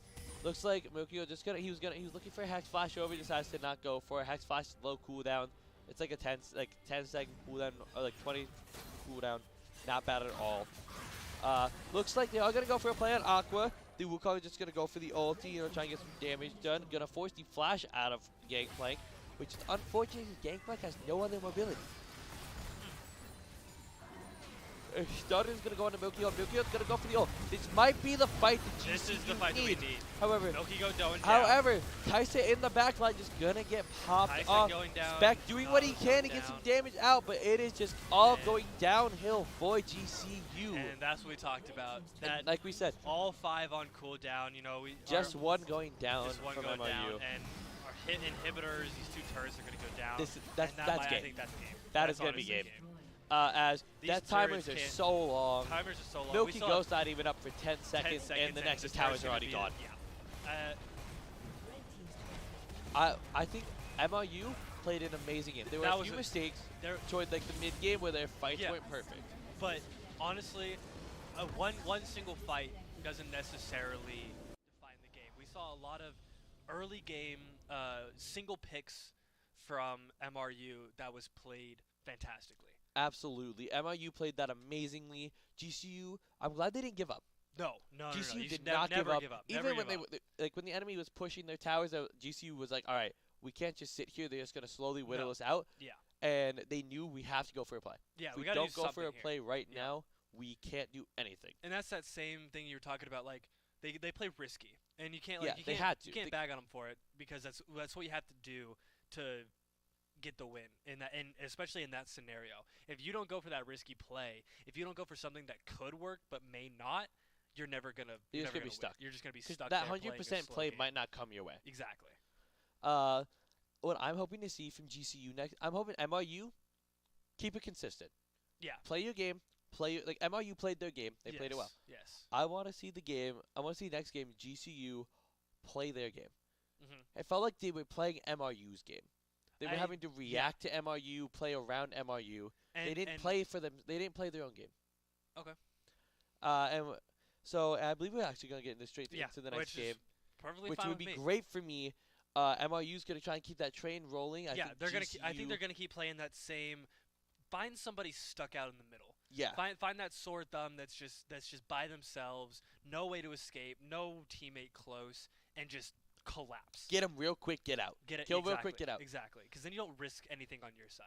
There's no risk to that. There's only reward. And I think GCU, I think they should do almost the same play style that they did. Exactly. Because as we saw in that Dragon fight, where it didn't go perfect for MRU at the beginning, and GCU came back. GCU was getting on the kills. Yes. Clyde was doing well. Mm-hmm. At that end, like that last fight, GCU had a good engage. They were doing what they had to, but frankly, just got beat by the bag of money. Yes, exactly. They were just beat by the money. Money in this game, so gold big. is so important. So important. Those items, what they do is so important. Getting a fully complete item is so important that I feel like straight up, like there are games when like the gold difference gets big. Even pro play, they will say this. You are just getting beaten by the bag of money. Exactly. They're just taking their wallet bag of gold and throwing it at you. Just wham. That is how right they're winning. On you. Exactly. Just burying you in gold. And it works. And it's works. consistent. It is. It's a great way to win. It is. It is. It really is. And I want to see GCU not give the bag away. Yes. GCU needs to keep the bag. And they need to fight for it. They need to fight for that bag. They need to fight for the bag. They keep that bag, they will. I think they would have won that game. I think they would have won a lot of those team fights. Yes. If they had the bag. If they had the items and they had the money to support those fights, they definitely could have. But that we went down so early. That Wukong got so strong so quick. You couldn't fight him. Yeah, Wukong he didn't die. He didn't die fast enough. We saw him maybe 15 minutes in. He was 7-1. Exactly. With a 600 gold bounty on his head. That's big. That is fed. So that's what you need. That's what you got to avoid for GCU is avoid that. Avoid getting. Maybe ban the Wukong.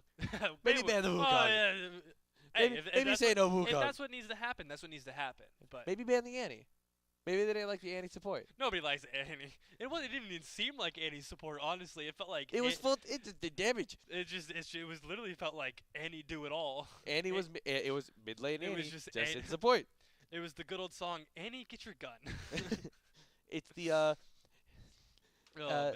There always has been those mid laners that will play support. Yeah. That no one so there's like the tiers that people like. Yeah. And everyone loves having a Nautilus support. Mm-hmm. Like as like an ADC, you love that Nautilus support. You love like those beef. You love a Braum support that's gonna protect you, let you do your thing. Yeah, and let them bring them to you. Then there's those Lux supports, those Brand supports, Annie, Xerath. that the ADC half the time becomes the support. Yeah. Because the Lux is just Q is this E Q R. Oh look, the enemy's dead. Ult. Oh, you wanted to do the damage ADC? Oh, that's my bad. Let me do my half. Let me do like a third. Let me do like my third of the map long ulti. Yeah. And hit them all. And then 20 seconds later, I'll do it again. I'll do it again.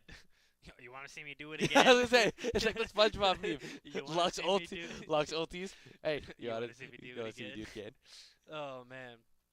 No, it felt like, honestly, that Annie was almost doing the same thing. It was literally just like Annie with like point and click stun, like 10 seconds later. Hey, you want to see me do it again? Point and click stun. Oh, team fight. Tibbers. Just have a bear. Just literally have a ginormous bear attacking a team for you. It's literally a sixth player. I think what I love about Annie though, about like some of like Annie things, is when she has her skins, Tibbers changes too. Yeah. Tibbers gets costumes too. Well, and I think it's the same thing with Nunu, because it's not Nunu. It's Nunu and Willump. And one of I was looking through the skins, I was like, which one do these do I feel like getting? Nunu and Beelump is the cutest thing so adorable. Ever. I love that they changed the name. And I was talking to Michael, who we've seen before. Yeah. He was like, oh yeah, all of those like B skins, the names changed with it. And I was like, that's awesome. Yeah, but Nunu and Beelump is adorable. Because there's Bimo for Teemo. Really? I'm pretty sure it's Bimo. Okay, that's cool. It's Nunu and Beelump.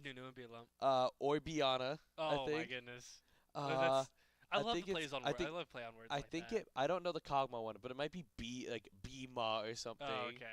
Well, because my favorite. So speaking of Kog'Maw, I love Kog'Maw. Okay. He's an ADC who's really broken at times if he gets ahead, but he's not the strongest. He has no mobility at all. Okay. He has a skin called Pugma, where he is a dog. Oh my god! I was gonna say, is he literally just a pug? Yes, but that's there's different chromas, and normally the chromas change your color. Okay. The chromas change what dog you are. Oh. Just like not even different colors of pug, like literally different dogs. That's awesome. Like one of them has like a spike collar and that's like a bull. Yeah, it's adorable. Oh my goodness. It's adorable. That is adorable. I love that. No, he has an adorable skin line. Then there's Lux, has 17 skins I believe or something like that. That's not a joke. I counted them all. It's Lux. It's Lux. It's Lux. It's the gold. That's League's golden child of like. That's League's golden child for skins. Yeah, honestly. But so after you've seen that game, I don't know if they will. What would you do if a Nunu was brought up? If a Nunu was brought up, I would go ballistic. Nunu, I would actually go crazy. Not even because I'm in collegiate play, I don't know if Nunu's a good pick. It's because he's not. It's not. But it's just fun. And I know it probably won't because Nunu's not a great pick. It's more of a fun pick. Yeah. So it probably won't show up because it's more troll than it is useful, and in such an important game as this, it probably won't. However, the chance that Nunu and Beelump shows up on my screen, especially the Beelump skin. If it was Beelump in particular, I would go absolutely. I don't care what team it's on. MRU can play it, and I would be like, I love you. You're my new team. MRU, if you're watching this, and you pick Nunu and Beelump, you will have Evan's support for the rest of your life, probably. At least hover. GCU will be number one still, but you'll be a close second. It's like we will support you. Let me know that if you're not against GCU. Nunu and Willump. Hover it for us. Give us a teaser. You don't have to pick it. But because they can hover champs. Yeah. And what pro players will do at times is wait and then just to get the crowd excited. They will hover the crowd's favorite champ. And then just but there's a champ. You probably heard of her. Her name's Yumi. Oh yeah. The cat. The cat. Everyone hates the cat. Everybody hates the cat. So what will happen is pro players will hover it, and the crowd doesn't cheer. No, the crowd just goes boo. That's funny. Yumi is such an iconic character for League. In a bad way. In a bad way. But it's not even I feel like every League thing you see, it's oh yeah, it's Yumi. We hate the cat. Everyone, it's a mutual hate. Yeah. Because if you play Yumi, you can just watch Netflix. Just latch onto somebody. Oh, cool. All right, see you guys later. Q. Especially there's something called Yumi Hecarim. Because Hecarim is very tanky if he gets ahead. Yeah. And then you just have a cat on you that makes you go faster. Yeah. And he does damage based on how fast he moves. Oh my goodness, that's crazy. He's fast. Yeah. What I want to see is, well, first off, I was very glad Jax was picked. Of course you Unfortunately, he's broken, so it didn't surprise me. Yeah, and it was on the other side.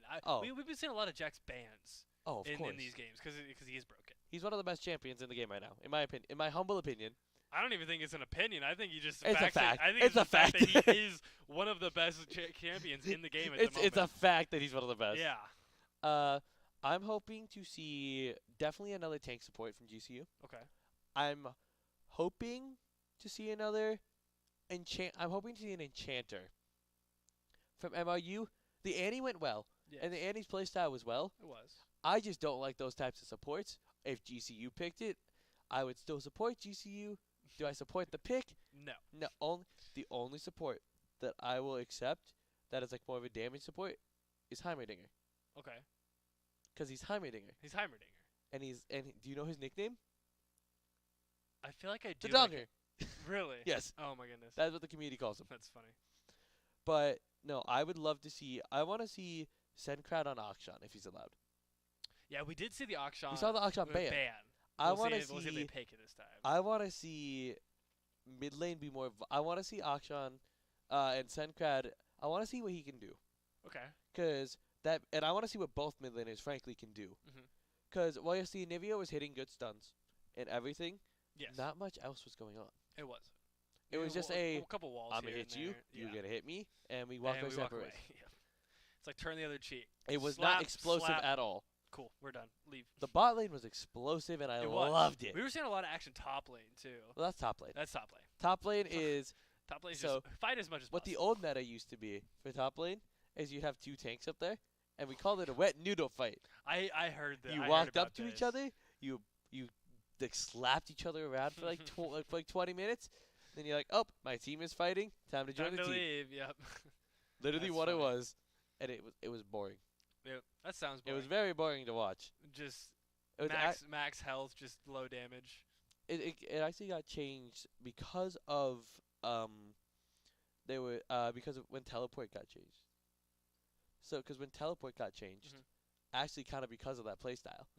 Because teleport, you should be able to teleport to any ward on the map any time of the game. Yes. So what would happen is, tank top. Bot lane's fighting. Teleport. That's funny. 4-man bot fight. Oh my goodness. or the mid lane would come down the jungle. It's just like 5-man bot. Oh my goodness. And the ADC couldn't play the game. That's funny. Now it's actually more of a top lane has to be their own role. Has to be their own player, yeah. I would like to see Spec choose a side of the map. If he could. In the sense of choose Aqua or choose Clyde. Okay. Make one of them the carry.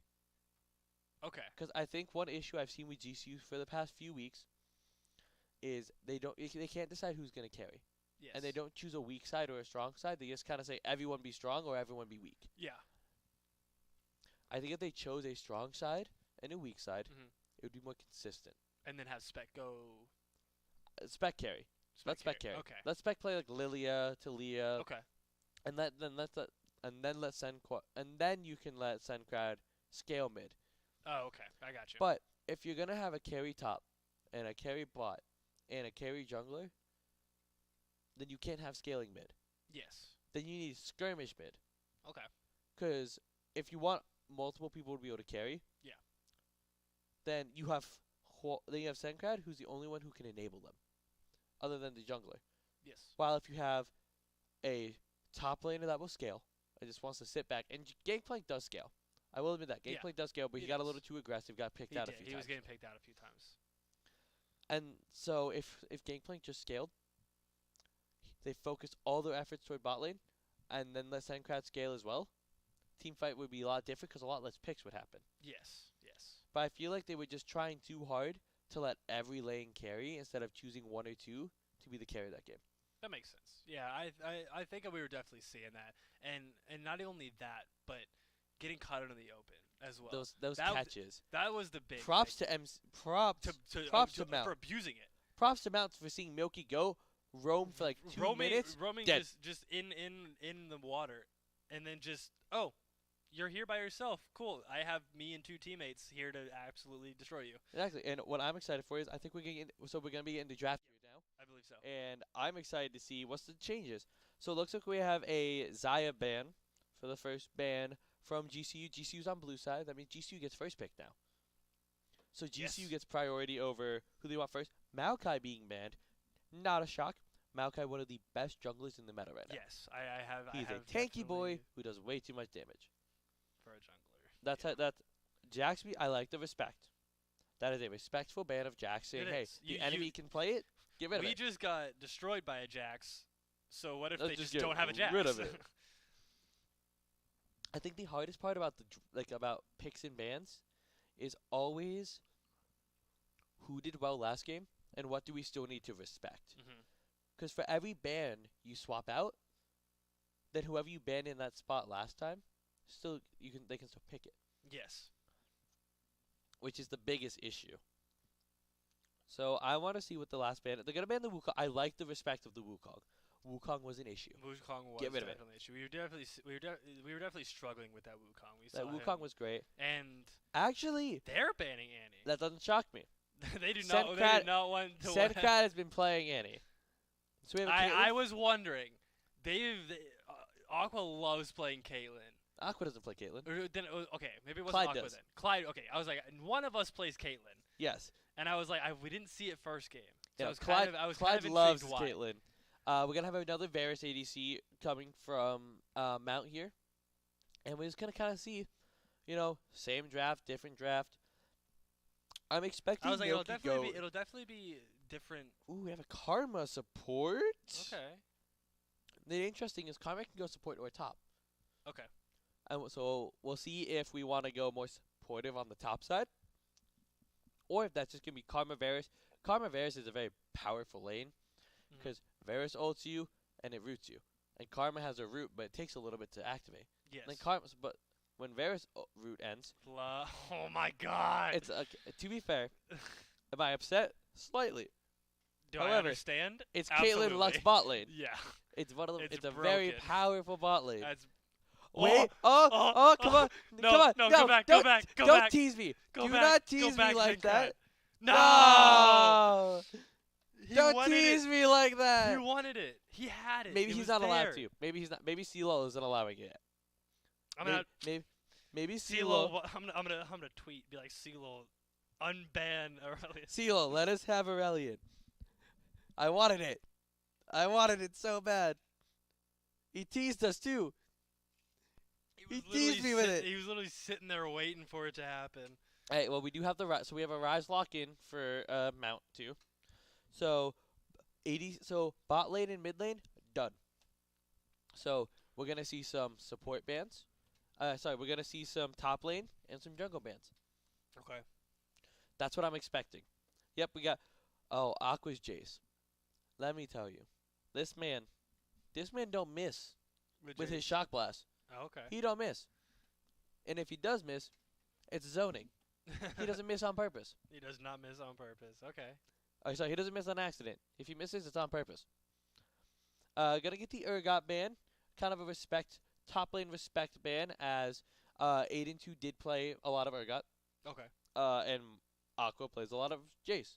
So it's kind of like you're good at this. You're gonna ban mine, I'm gonna ban yours. You're good at this, I'll get rid of this.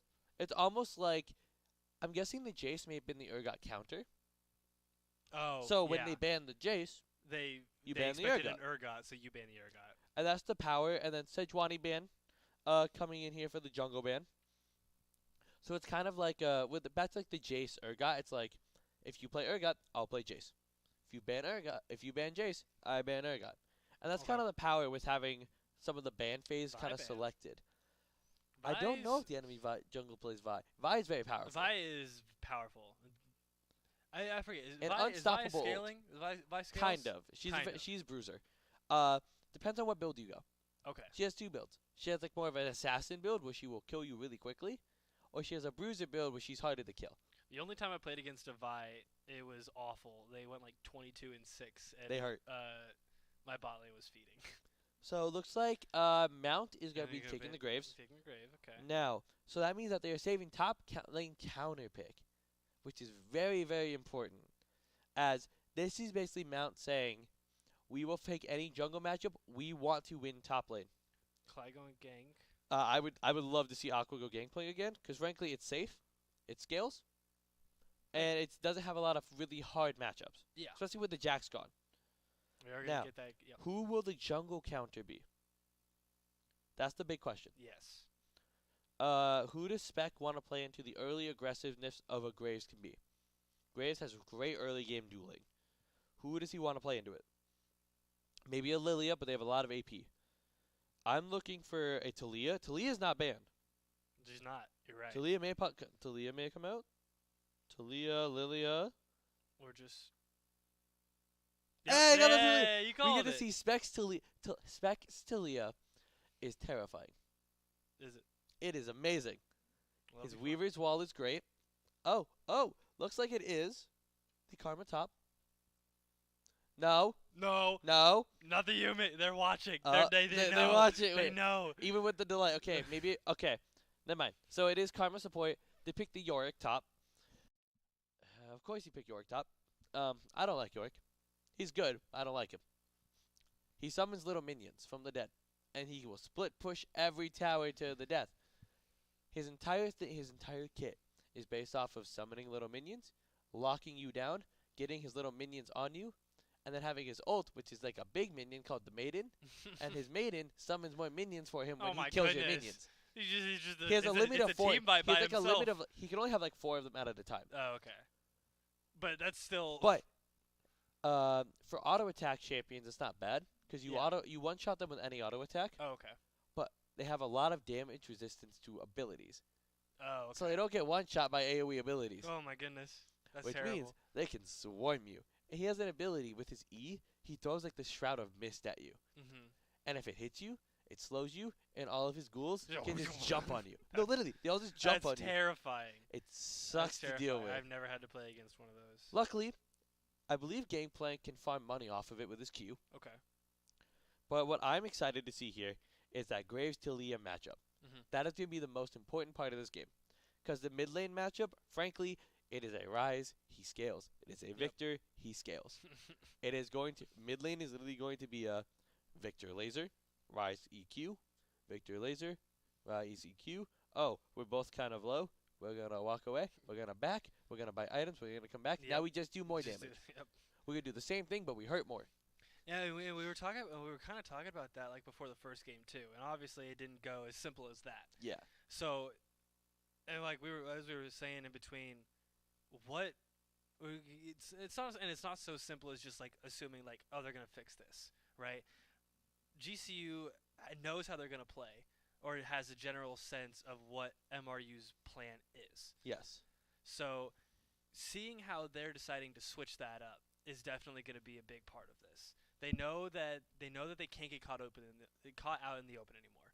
They need to play a little more, not less aggressive, but more mindful of their surroundings. Is definitely one big thing that they're going to have to pay attention to this game. And I think that did change even with the draft, as Nautilus is very much a roaming support in the sense of like he's a big dude, he can lock you down, and he doesn't die super fast. Even when there was 3 of them on him, it took them a hot minute to kill him. Yeah, I mean, he was a tanky boy. Now he has Lux. Lux Caitlyn is a domination bot lane. Yes. It is one of the longest bot lanes. Caitlyn's good in and of herself, but with Lux, yeah, it is a poke lane. That combo is annoying. Because Lux can root you, and if you ever get rooted by someone with a Caitlyn nearby, Caitlyn can just place a trap underneath you, and it activates when the other root ends. That's hilarious. And then Lux has a slow. Yeah, Lux is slow, So it's literally just a lane of, we will poke you, you don't get to touch us. Yeah, and then we will win. And then when I have ult, I'm going to root you, Caitlyn's going to trap you, you're just stuck here. Lux ult, Caitlyn ult, because Caitlyn's ult is extremely long range too. Yeah, it is. So it's literally just a poke. Oh look, you're low health, die. And now that there's the Talia, who's more of a ranged jungler, she has the Weaver's Wall. So with the Weaver's Wall, she can literally just go in, cut the enemy off.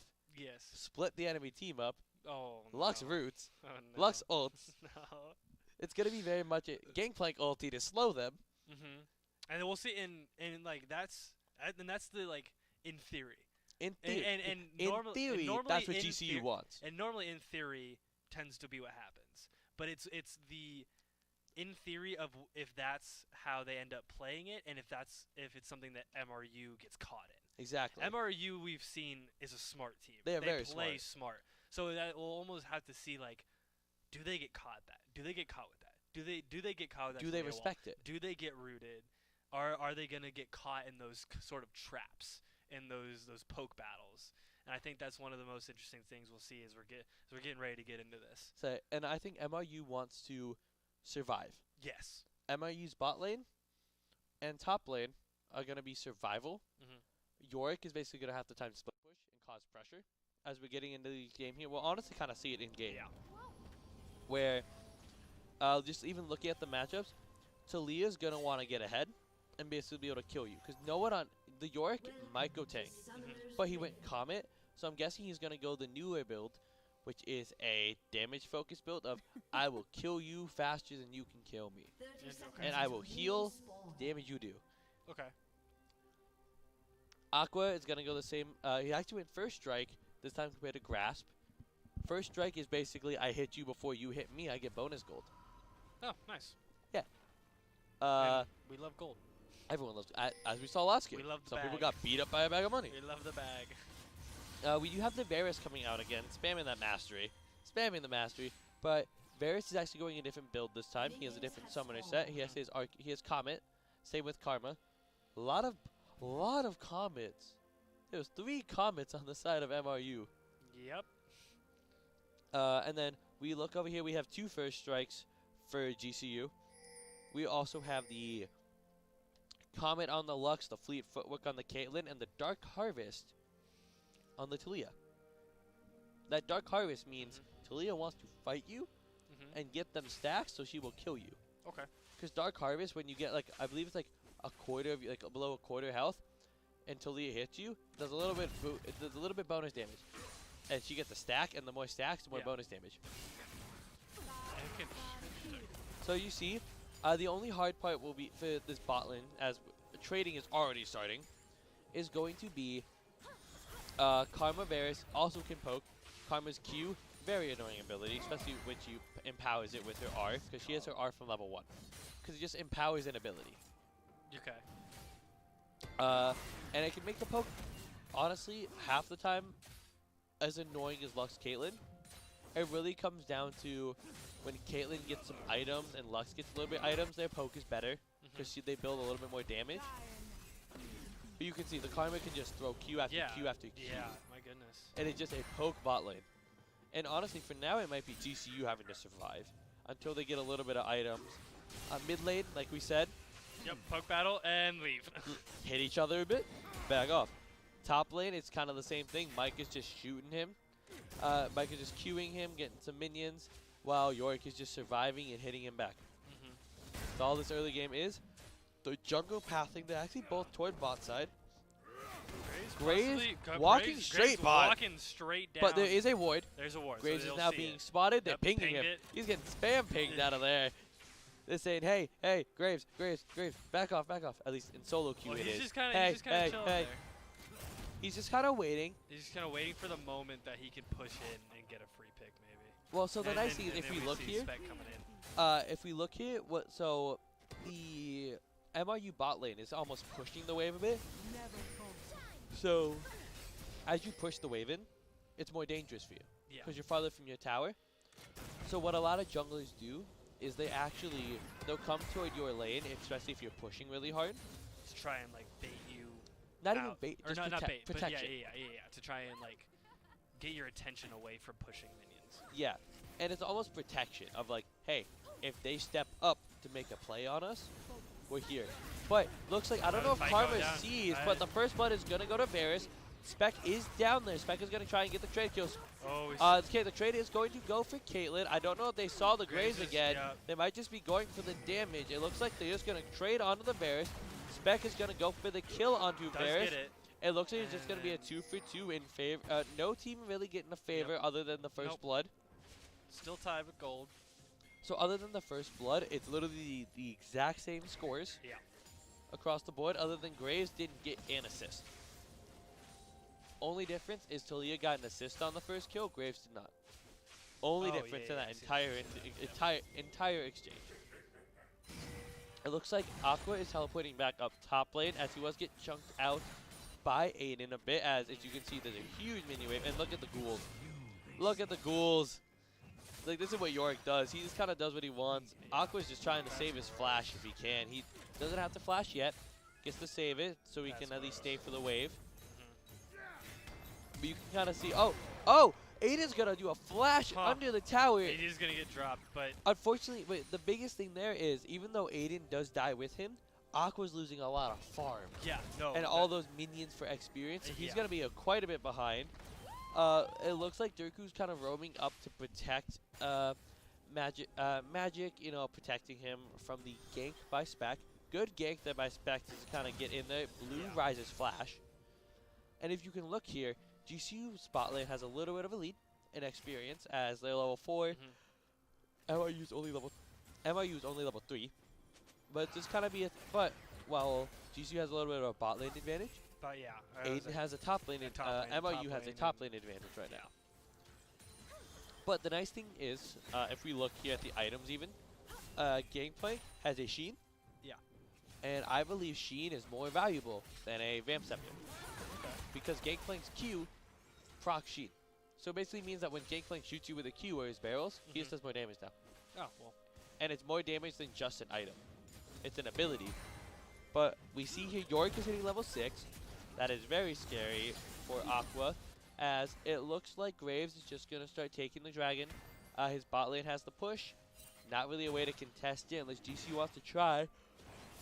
Yeah, they're pushing down from mid. They're going for the walk, but it doesn't look like they're going to be able to get it. Talia might just try and go for a Q to steal with the Lux. Nope, the smite to secure.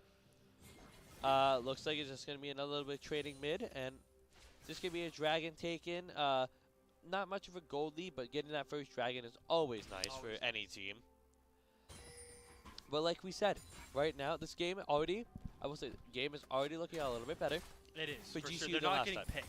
They're not getting picked. They were already getting picked at this point. And look, Spec is going for another play bot lane. Like I said, Spec hasn't really done much for the top side of the map. He's kind of letting... Aqua is basically what we call weak-sided. Yeah. Aqua is just playing the game of survival and stay in the game. Yeah. But Spec is going to be going toward bot side. He even waiting a little bit for a while and just making sure it goes well. Making sure his bot lane can do what they want to do. As Aqua is kind of just going to get shoved in. Luckily, with the Gangplank, he can stay safe. He can just stay on the tower, use his barrels and his Q, and get as much farm as he can. Because the nice thing is, with Gangplank's passive, he's still getting gold. He's not getting ahead in gold. No. But he's staying even in gold exactly. usually. We're seeing that. I mean, I think, are we down? So we're down about 300 gold. That's about it. See, I knew we were down in kill. No, we're still tied for kills. Kills, but we may go down a kill here. As Graves are looking for a dive on Aqua. Aqua does have flash and ulti available. They go for this play. All right, they're going to go for it. Aqua's got a flash out of the prism by the Yorick. Yorick is going to go down. Aqua is dodging back and forth. Aqua is going to get the solo double kill for the trade. Goodness. Sencrad's going to get the stun, hit the blast kill, and the Rise is stuck, and Spec is coming in. It looks like they're just going to get the kill. For the cleanup. Going to give the kill over to the Victor. Spec getting the double. That is a very impressive play. That's big. So Aqua got the double kill on the tower there. Yeah. Aqua got the double. Spec coming in for the clean. Yeah. So the nice thing there was Aqua saved his ulti. Yeah. And Aqua saw the play potentially happening. And the biggest part there is the second that Yorick hit his ghouls and placed the prism, flashed out and he didn't flash away though. He flashed straight into Yorick's face to get his Trial by Fire passive off, which is basically an ignite, but on passive. Yeah. As well as he went for ulting immediately. Chose one target, made sure he would be low enough to die, and then change targets over to the Graves, as they're looking for a repeat gank up here, as Aqua doesn't have flash, so it's very easy to gank him. But we see Spec up here just covering, just being like, hey, back off, not gonna happen this time. And Aqua just playing that so wonderfully to only die once. I mean, to die for once. And I really think that this is going well for GCU. It's going better than last time. GCU actually has 1,000 gold lead from that one play. Exactly. From that one play, GCU we went down ahead. 1, but they went down 3. Exactly. Which is like what we were kind of seeing. And I mean, it's not like that was just a good team fight. Nobody, I mean, really did anything wrong there. It was great. We just had that. We had the two. Lux did her thing. Oh my god! Lux did the Lux thing. Lux hit the Q. Lux hit the E. Lux hit the R. Lux hit Ignite. So it looks like MRU is going to be taking the Rift Herald. Spec is going to be chased down by Aiden. These ghouls are just such a pain. Looks like Spec might be able to get away. No, the ghouls got him. Oh, ghouls. But it looks like Aqua's coming in to try and get a trade. Just some damage back on the Graves. And he's going to go down, unfortunately. But GCU's up 1K, unfortunately, with the Rift Herald. The Graves is going to get a lot of gold. But the nice thing is that the Lux Milky Goat was able to go mid, get a kill onto the Rise. So it's not nothing. Yes. It was a 2-for-1 in favor of MRU. Yes. With them getting Rift Herald. But bot lane, they've just gotten 3 turret plates. Hold it. Looks like there's no ultis from Clyde or Milky Goat, so they can't finish off the Bears. But each of those turret plates is worth 160 gold if one character gets it. Okay. And that was 3 plates of 80 gold each to Milky Goat and Clyde. And while that might not seem like a lot, that's 240 gold.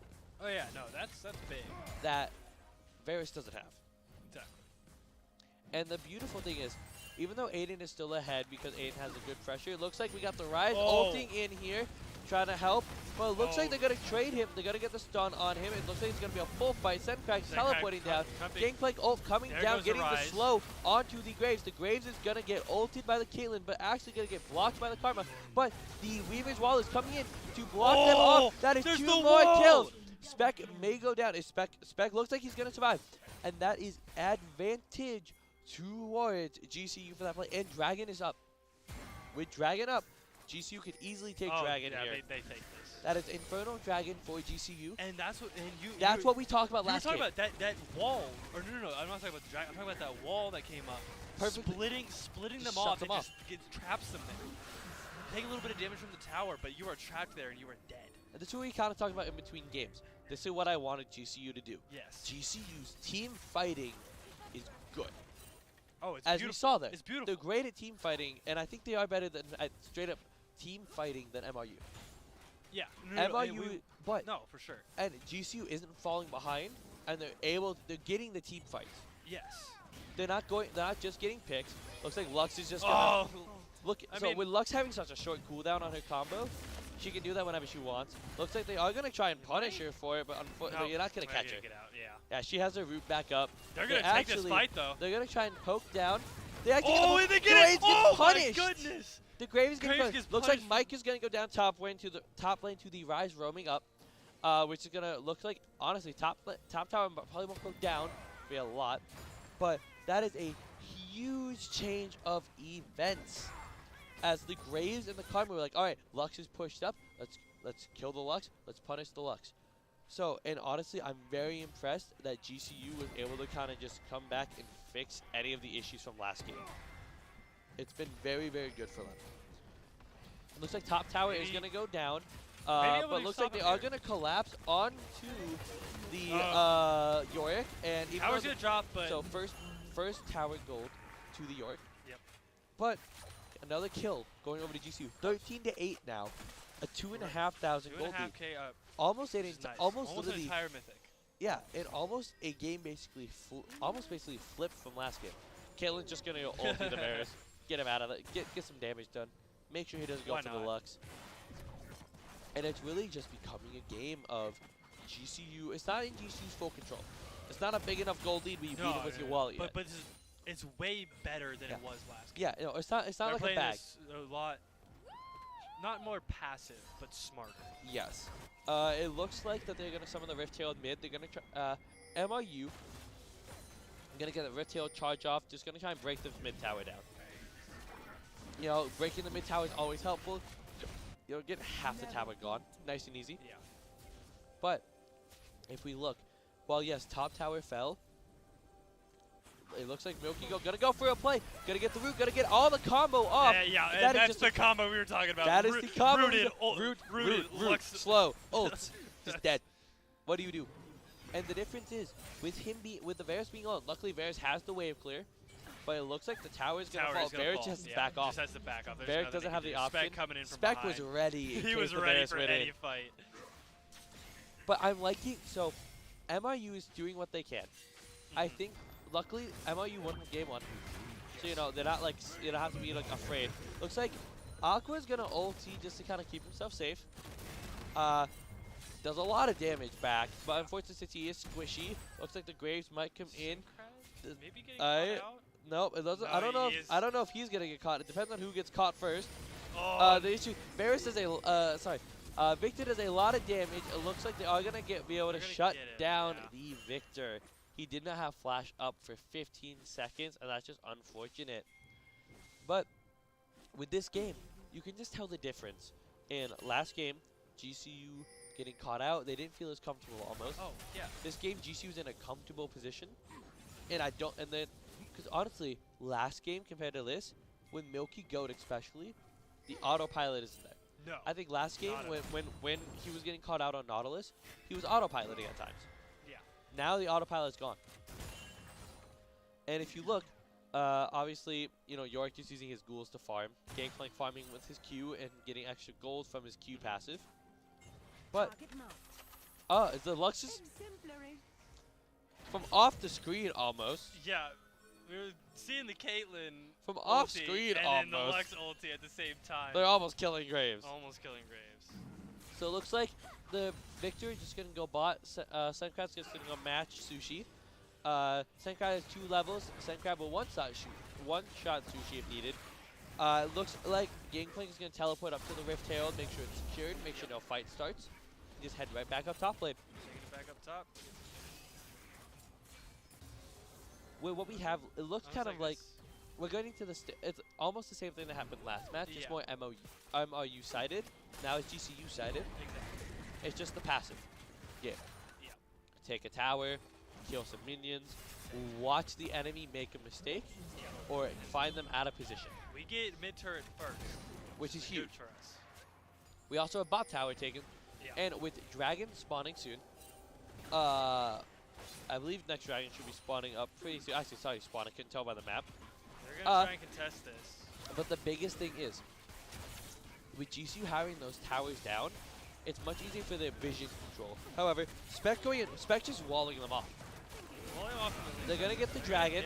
The Yorick is behind, but the Rise is ulting in. We have a huge team fight breaking out here. Yorick is on the Caitlyn. Caitlyn is having to cut out, but Yorick just kills the Caitlyn. But they're chasing down the Rise. All of them are low. All of GCU is very low right now. It's really going to come down to how did GCU play this fight. As both bot laners from GCU are dead, Victor is going to die as well. It looks like they're going to try and play the Gangplank barrels the best they can. They're all going to go down. Spec's going to get one more in return. So what we see here is the gold difference closing a bit from that fight. GCU got very greedy, I think, with going for that fight afterwards instead of just dragoning and leaving. But they got Dragon. The Yorick is huge. The Yorick is 7-3 with a 400 gold shutdown. Yorick, Aiden is the lifeblood almost. A little bit of grade. Yorick is keeping MRU in this game. Oh, 100%. MRU, get Yorick behind lines, let Yorick's ghouls do the work, play the fights with them. Yeah. GCU, Lux, Caitlyn combo Yorick. Yeah. Kill the Yorick. We can even look. Yorick level 13, Aqua level 11. 11, exactly. Caitlyn level 11, Varus level 10. Lux is actually on level 8 to Karma's level 9, but Karma's been in land more. Lux started roaming earlier. Yeah. It's really just a game of, can you kill the Yorick? Yep. Can you get the Yorick before he kills you? Yeah, before he gets all of his tools on you and trapping all over the place. You can even look down in the bot lane. There was a Gangplank ulti somewhere. I'm pretty sure. I didn't actually see if it was a no, he didn't ulti. He made the pose like he ulti. And what we have going on here is Yorick just wants the tower. Aqua is just trying to, get Yorick off the tower, but the ghouls with demolish and everything just do so much damage. It's hard to keep it off. It's really a game. As you can see, even just the E alone is doing so much. Doing like a quarter of his and health. mid lane, the just Karma using the dabbing emo, they're walling off. They're trying to get the game. In there, kids. Spec. One. So Spec does get one. Yep. Loki coming into hell. Deluxe is going to get the root off, and that is a double kill for Spec. MRU getting a little bit greedy for that tower. Yes. However, looks like the Yorick is gonna solo bolo Gangplank while taking the tower. Yorick is strong. It's gonna take two people to master Yorick at this point. But the Victor is very strong as well. And again, I believe in GCU team fighting. And look, they're collapsing on the Yorick. They're not letting, but since Yorick is melee and the Spec is range, they're gonna use the teleport from the Rise to try and hopefully keep the Yorick alive, keep the shutdown up. But it's gonna be a fight of who's gonna play this better. See Victor coming in. Both teams do a lot of damage. Spec is just trying to throw Q after Q after Q out, trying to keep it alive. Gonna get the Gangplank combo. We're getting a full team fight here. Spec does get killed, gets shut down by the Rise. They get a trade in. The Yorick is just running. Yorick is just doing what he wants. We just let him escape. Well, the Rise came in. I think with the Yorick having the shutdown, Rise dying is better than Yorick dying. As Yorick is worth 800 gold, I believe, for a kill. Okay. Rise is worth... Rise is worth 300. Okay. That's the difference. 500 gold is a decent-sized difference, as MRU is taking the gold lead. They have taken it with some of these picks. But I think what GCU needs is, if you saw, Spec was kiting them out. Oh, yeah. Until he was kind of, pincered off. I think GCU, they're going for another play. Remember, MRU already used their teleports. Oh, they already used the teleports to save the Yorick once. Can they save him again? Looks like they might try and collapse. No promises on it, though. Almost looks like he's waiting for it. Oh, Yorick is looking for a pick. Yeah. Yorick has, I believe he has like a ghoul or two. He has his maiden up. And it's just going to be a Yorick sees an enemy is available. E, W, Trap Q. you and you're dead. And he's just going to do a quick little combo and kill any of the squish. Because everyone on both teams except for Yorick really is squishy. They will all die fast. Yes, we've been seeing that. I know, every fight. Looks like they're going to clear out the graves from the bush. The Karma shield's going to be helping them. But the Karma's not even doing that much damage anymore. She's not building full AP. She's not going full damage. Looks like Senkrat is going to get hit. The Predator's Claw. Chunked. So the Predator's Claw combo with the Q is a lot. But if you look, even the Yorick's also pretty hardly chunked. But the difference is Yorick has so much healing from that Ravenous Hydra that Yorick can just keep pushing. And Yorick is probably going to take that tower. Mid lane, the tier 2 mid lane is going to fall for MRU as they're kind of contesting for this dragon. Right now, it's just a kind of dragon contest of, I'm going to poke you, you poke me. And it looks like the Yorick is going to teleporting in, giving MRU the advantage in the drag fight as here comes Victor teleporting in. It looks like the MRU is going to get the dragon, but are we going to get a fight? Aqua is trapped in the prism. However, Aiden is chunked by a lot. Milky Go almost got shot. All just backing up. And you didn't see that fight like we did in the first one. Lux just ulting, because Lux just kind of ults whenever she wants. Lux things.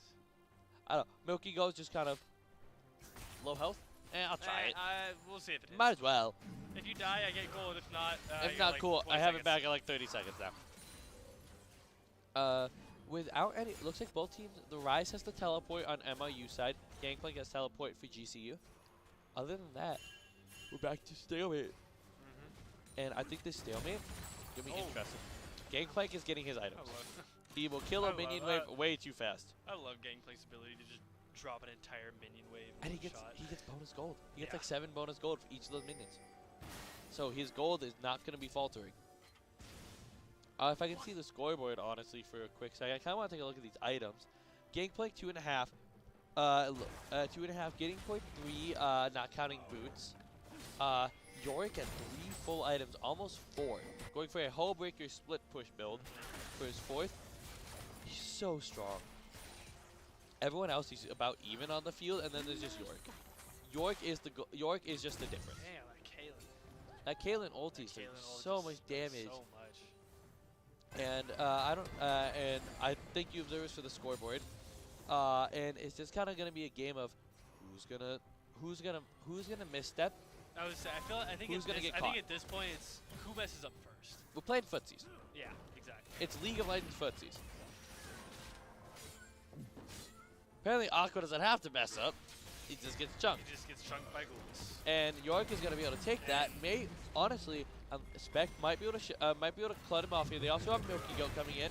They have the Yorick ult coming in. Does cut him off with the. I don't think he's gonna need to use the ulti. They're just gonna kind of kill him. Yeah. That's a huge. That goes to Gangplank. That is 950 gold. Unfortunately, the Baron is going to go in favor. Victor might go for the steal. I don't know if he can get as much damage done. Looks like GCU might going for the contest here. Wait, the Graves is almost dead. Karma falls, but so does Spec. And just Sencrag doing so much damage. Sencrag's looking for the pick. Sencrag with Milky Goat. Does Milky Goat have ulti? Of course he does. Caitlyn ulting in. There it is. The ulti coming in. Unfortunately, barely misses. The shield. Actually, I do not know if there was a miss. I couldn't tell. The shield coming out from the Saros Embrace for the Rise. That's like a 60, 80 second cooldown though. Wow. Very long shield cooldown. And we will just see. The Baron traded for the Yorick. I think, to be fair, GCU needed that. That was 900 gold. Oh yeah. In the pocket of Aqua. Yeah. They're still down by a K, but it brought us back closer. And it looks like the Rise is going for a play. It looks like they're trying to all just make a play on the Milky Goat. And frankly, it's a very smart play, what they are doing here. Looks like the Caitlyn is going to get out. Unfortunately, GCU is just a little too slow to respond to that one. Could have been a good fight there. There just maybe 5 seconds. Like just like 3 seconds, and GCU could have had that. But it looks like Spec might be able to Weaver's Wall off some people here. That Karma Shield doing so much help. Aiden's just gonna do Yorick things. He's just gonna try and push the tower. Luckily, GCU's all matching.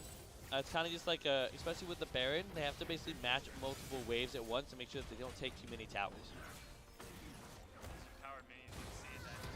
The cannon just so, and it's, the cannon gets to sit out of range of the tower shots when he has Baron. Yeah. So you have to hit it. Looks like they're gonna Weaver wall down to bot lane. They're gonna try and pick off the Rise, doing a lot of damage to the Rise. The Seraph shield coming out. He's gonna just be able to walk out. He has the Baron empowered recall. He's gonna be able to walk out. And this game looked so good for GCU at the beginning. It looked like around that mid game, MRU was like, all right, we're bleeding, but Yorick was doing well, and they just used Yorick. Oh, catch out on to the Karma. Okay. Kind of sat there. Nothing much you can do about that. Karma couldn't move. No. They're looking for a pick onto the Yorick. Aqua. Looks like Aqua's just die instead. Yeah. Well, actually, they're kiting him out they very well. Got him. I wish I could have seen that we missed fight. all of it, but I wish I could have seen Spec kiting him out. Excuse me for the voice crack. Talia flashed over the wall for the, to make sure that Talia survived. Dragon is up. Both teams at 2. This is a very important dragon. This is. Whichever team gets this dragon is at soul point. Which means, if your team doesn't get this, you're forced to fight the next one. Yeah. Because giving away a soul, especially Hextech soul, which gives a slow and a little bit of burst of damage to whichever team gets it, with both teams being so looks like we've got numbers advantage on this. They just take it before anything just happens. Melted. I was not expecting the damage to come out on that dragon from either team. Smite. even with the smite. 900 true. We love it. But it looks like with GCU having Dragon advantage now, that's very huge. What I think GCU wants to do, stop York. Don't let him split push, take your towers. As Aqua is only 1 level behind, compared to he was like 2 or 3 before. Yeah, he was down quite a bit, but he with such a long death counter for you can get so much farm in a single kill in like 45 seconds. All ultis up from both teams, and really this is just gonna be a, I think GCU. We just slight little second there we saw it if you look, Milky Goat and Clyde, neither of them have ulti, so I think we can guess what happened. Lux doing Lux things. Lux and Caitlyn just double said, ulti. Hi, we have a range. Dead. Aqua's looking just to probably just barrel this wave to do a quick clear of it. Has Spec with him. Looks like Spec and Aqua just bullying. Sendcrowd getting a little too aggressive here, maybe. Karma coming in. Karma trying to get the root down. Sendcrowd gonna pop the zone. He's gonna try and trade back onto the Rise. Might actually just be able to kill the Karma instead here. Oh, not quite. He may have one more laser. Doesn't get the pick. Graves gets a kill onto the Lux. Coming up to fight with it though. Coming back up. And Aqua doing what he can. York is gonna take that in him. I don't think York can do much. No. Not with those ghouls jumping Not on with him. those ghouls doing that much damage. That inhib is going down. Unfortunately means that GCU might not get this next Baron or Dragon. Yeah. However, GCU got that previous Dragon. Meaning, if MRU gets this Dragon, they don't lose soul. No. Looks like Aiden's going to go for a play onto Clyde. If it is, Caitlyn has so much range, it's almost impossible. And Spec comes in. Oh, get him. Up and up. Oh, the just burn. tanking the damage. The Karma shield coming in. Karma shield and then just life. tanking all that damage. But the difference is now, is while yes, the bot lane inhib is gone, they have to reset. Yeah, I was like, there's nobody Varus has to reset, Yorick has to reset. The inhib may be gone, but so are all the people. Exactly. And looks like GCU may position to get the Baron. They at least want the vision control of the Baron pit. They want vision control of the Baron pit. Yeah. It looks like they would be able to get vision first before anyone else. The annoying thing is Yorick has teleport up. GCU's going to start the Baron. I don't know if they see that the entire team of MRU is on their way. GCU's going to get the Baron. They're gone. They're just going to run. They're gone. GCU just run. You might lose 1 or 2. Run. Only lost 1. Run and clear. Run and clear. They are chasing. Milky Goat may go down here. They actually get the stun onto the Rise. Oh, the combo onto the Rise, but the Rise does have the stopwatch.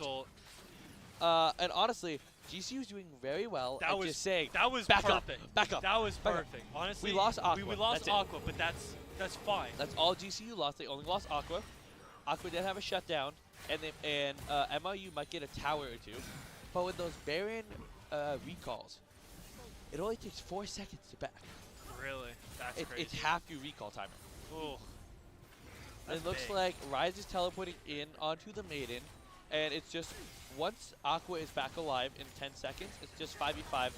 It looks like, but with GCU having the Baron now, that is huge. It is. And if we look at this scoreboard even, it's mostly even. It is. It is. Right now, it is Talia Caitlyn versus York Graves. Those are who the lead. Those are who's like the not captains, but like the strongest in the team. Yeah. York is full build, 6 items. That man is scary. Yes, he was scary before. And he has a hull breaker. So if he is alone, if you try and 1v1 him, and his teammates aren't around, like if York has no teammates by, he's just he gets bonus stats. Really? Yes, that is what a hull breaker does. It's basically meant of I split push that. But with GCU having Baron, and they have so much wave clear. They're just clearing this mid wave. This is normal Dragon procedure. You want mid push and you want bottom. You want bot push. However, with that inhib down for GCU, they got those big boys coming. Naturally, MRU gets bot push. But again, GCU doesn't have to all die for this Dragon. They have. Plus, we got. MRU is not at soul. Just Lux ult steal it. Yeah, and MRU is not at soul. No. So it looks like MRU's going to just melt this dragon. GCU's not going to have a chance. And like I said, though, next dragon, though, next dragon is a fight. Oh, for sure. Soul fight. Soul fights, always important. Either a soul fight or one team is just going to sneak it somehow. Yeah. I doubt it, though. Both teams have proven they know what vision to get. Yes. And both teams have snuck dragons. So both teams know the other team is how fast one team takes objectives. Yes. And it's all about who is there first, who has control. We're still fairly even, though. Gold is dead even. Gold is 1K difference. GCU favored. 1K. At this point, of the game, it's non-existent. Everybody already has their full 6 items, or is almost done built with the full 6. So I mean, Lux is half. Oh my goodness! Oh my goodness! The triple ulti coming in from GCU for the pick. Not the triple. What can Varus do? Dead. What can Varus do? They wanted him gone, Varus out of the game. Do anything. Back in spawn, however you want to put it. They wanted him out. Get back to spawn, Varus. We saw the Lux ult do a half. Oh wait, hang on though. Looks like the York is coming in. Karma's gonna using Shirelli. The Rise is ulting in out of nowhere, but his team is not there yet.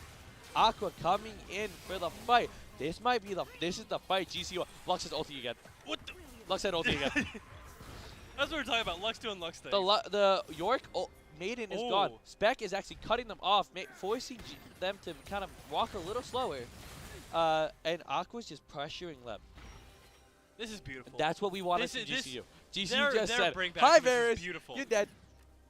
GCU literally looked at Varus and said, "One ulti, two ult isn't enough." And the best thing is, like, ultimates in this game, you don't have to, like, charge them. You don't. There's nothing you have to do to rebuild them. It's just timer based. So especially with Lux ult and Lux ult and Caitlyn ult. Lux, so Caitlyn, slow. Lux, Caitlyn, GP all have ulti back. They already have their ult again. And Lux used it twice. We saw Lux use it again. Hey, ready? So you can, if you pay a little bit of attention, you can see the timer. Ready? So she just used it like 5 seconds ago. It's a fourth of the way back. It's a 20-second cooldown. It's like a 20-second. She just boom, boom, boom, boom, boom.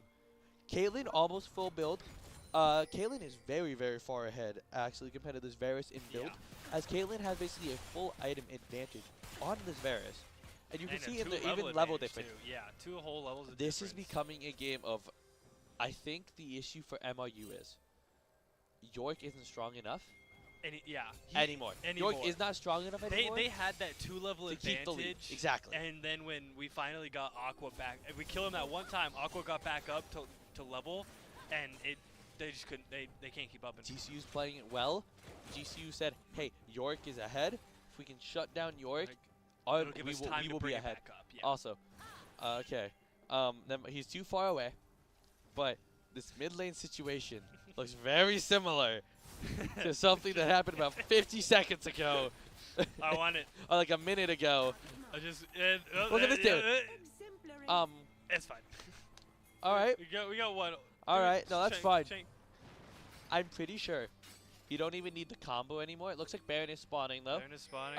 And with Baron spawning, Caitlyn's doing Caitlyn thing, just setting up all the traps. And with the inhib up, it is going to take a little bit longer for the York to do what he wants. Looks like the Graves is trying to find a steal potential. Does not get the steal though.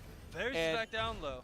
GCU just going to back off. Rise is going to try and cut them out with all their teams showing up. Aqua getting the one. Aqua getting the kill. Aqua got the 1v1. He got the solo bolo. Aqua got a solo bolo on the York. Milky Go is going down, unfortunately, but Spec is looking for more. This fight is a 3v4 in favor of MRU numbers wise. The Victor is going to pull the stopwatch, one of the best items of the game for having a Zonian there. And really, what is going to happen? Looks like Aqua is just going to push out mid lane. Man. GCU with Spec and Clyde chasing down. Oh my That's gonna be an ace. That is an ace for GCU. Baron pushing down mid lane. Teleport coming in from Victor. My this goodness. Isn't going to be game ending, but this is going to be huge for GCU. We had a 1K gold lead for GCU. Like now we're up to 3 minutes. This is a 7K gold lead almost. 7 now, almost. GCU, are they going to go for inhib towers? Only York is going to be alive. This may be the game if GCU plays this well.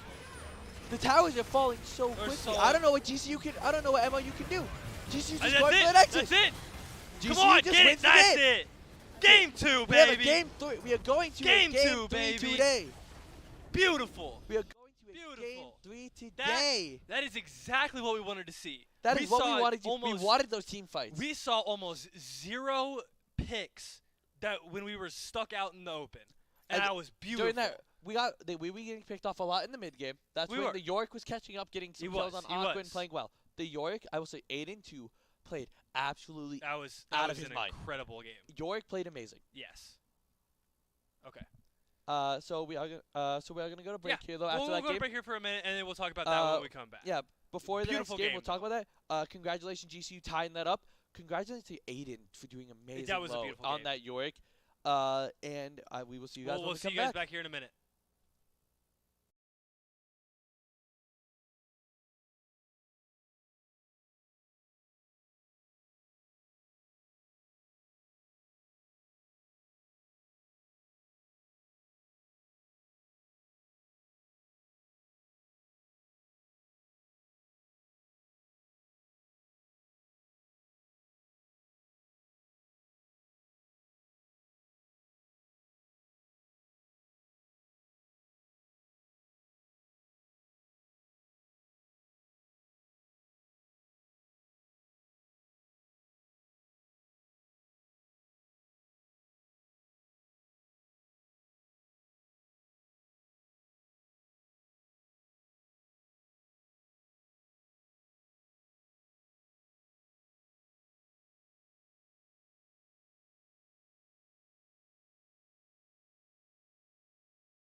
Perfect.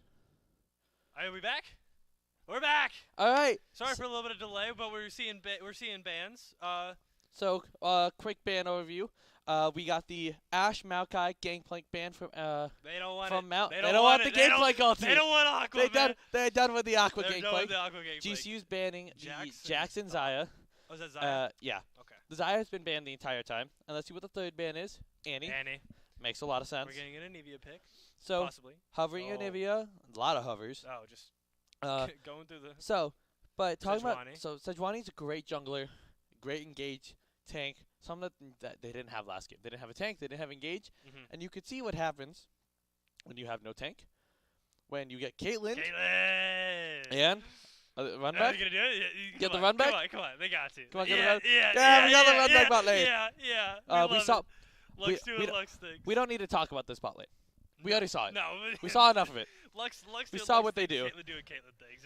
We saw what they do. Oh, man. So I think really what it is going to be is GCU, obviously, they know how they want to play.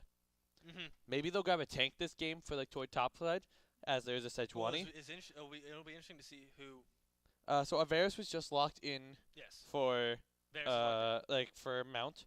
So same ADC all 3 games for them. They won it once. They won with it once. Yep. They lost with it once. What will they do this time? Nobody knows. What we do have as well is we have the... they're going Nautilus this time. Ooh, they have the... So they are going a very... So that is most likely going to be a attack damage Varus of like, I'm going to hit you a lot and do a lot of damage when I do. Well, it'll be interesting to see what Aqua decides to go here without his gank. Because he went gank last 2 games. Exactly. I'm hoping he goes a melee engage. Okay. Because we don't have an engage support. We don't have a tank. Victor doesn't surprise me. Victor's a safe pick. Safe pick. That Victor game. For Senkat, it's a safe pick. He's good Victor at it. Was great. It's fine. That was great from him. So what we're looking at here is the bot lane and jungle are picked for Mount. And for GCU, we have the bot and mid picked. So we're gonna get top bans. A lot of top bans. See the Jace ban to match like we did last game. I don't think so. I don't think Jace is not good here. I don't think. You don't think? No, mostly unless we have a tank jungler from spec. Okay. We need some front line with a Sejuani Nautilus on the enemy team. You can't just burst them. Okay. Varus, yes. Varus, you can still just one shot Varus. Yeah. We saw that. You can either one shot or you can 3 ult. Yeah, you want one shot. So the York bit, I like it. I like the York. I like the York bit. That was the respect. Annoying to us. The respect. That was definitely annoying to us. I like the respect to 8 and 2. The Elise bit, I like it. Elise is one of the best junglers in the game right now for early ganking. Okay. She can dive at level 3 with one of her abilities because it just lets her not take out. It lets her get rid of tower aggro. Really? Yes, her little repel. Interesting. Yeah, she's untargetable when she does the repel. Huh. Did not know that. So she's one of the best level 3 tower divers. Never seen an Elise. Ooh. I like the Viego. I like the Viego. So it looks like Aqua gets last pick. That's going to be Viego jungle. No. Your favorite mid laner coming in, Evan. And Bard. It's not going to be Bard. No. It's not a Bard. It's going to be this is going to be a top laner locked in. Or a jungler. It is not a Bard. They're just hovering Bard. If they pick Bard, they're throwing. I will say it. I don't know if I'm supposed to say that. Nah, you can say it. But they better not. Okay, Fiora. I'm like, they better pick a top laner.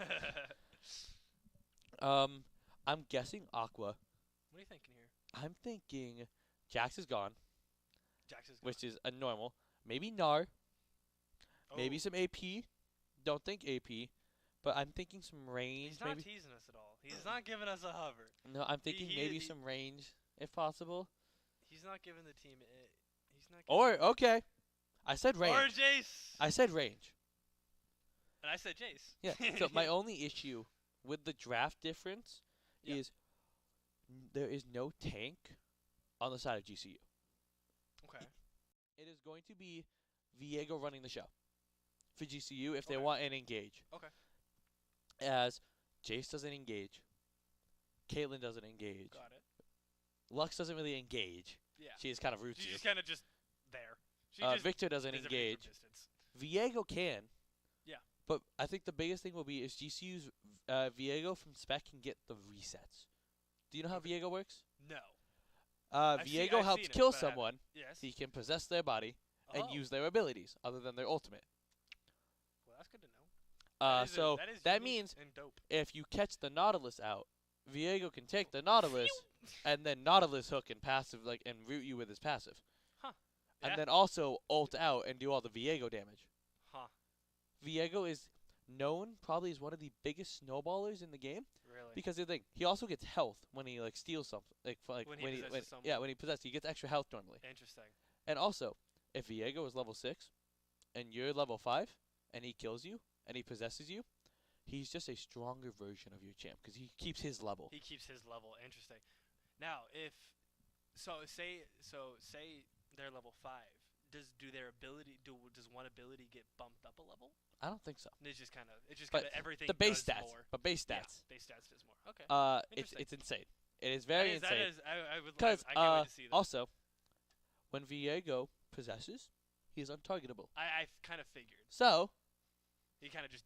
AKA, he kills you.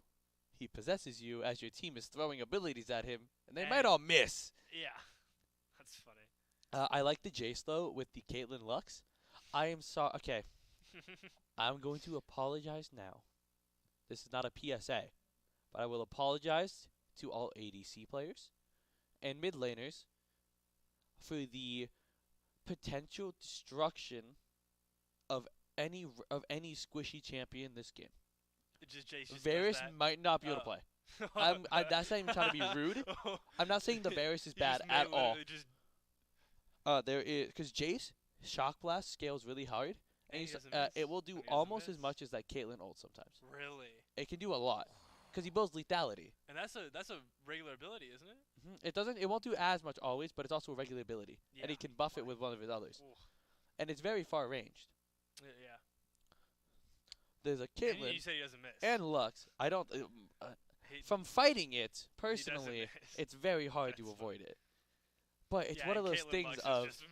Then there's Caitlyn Lux, plus Victor, who's already long range as well. Yes. So it's literally gonna be a thing of. We saw the Victor gameplay and it was beautiful.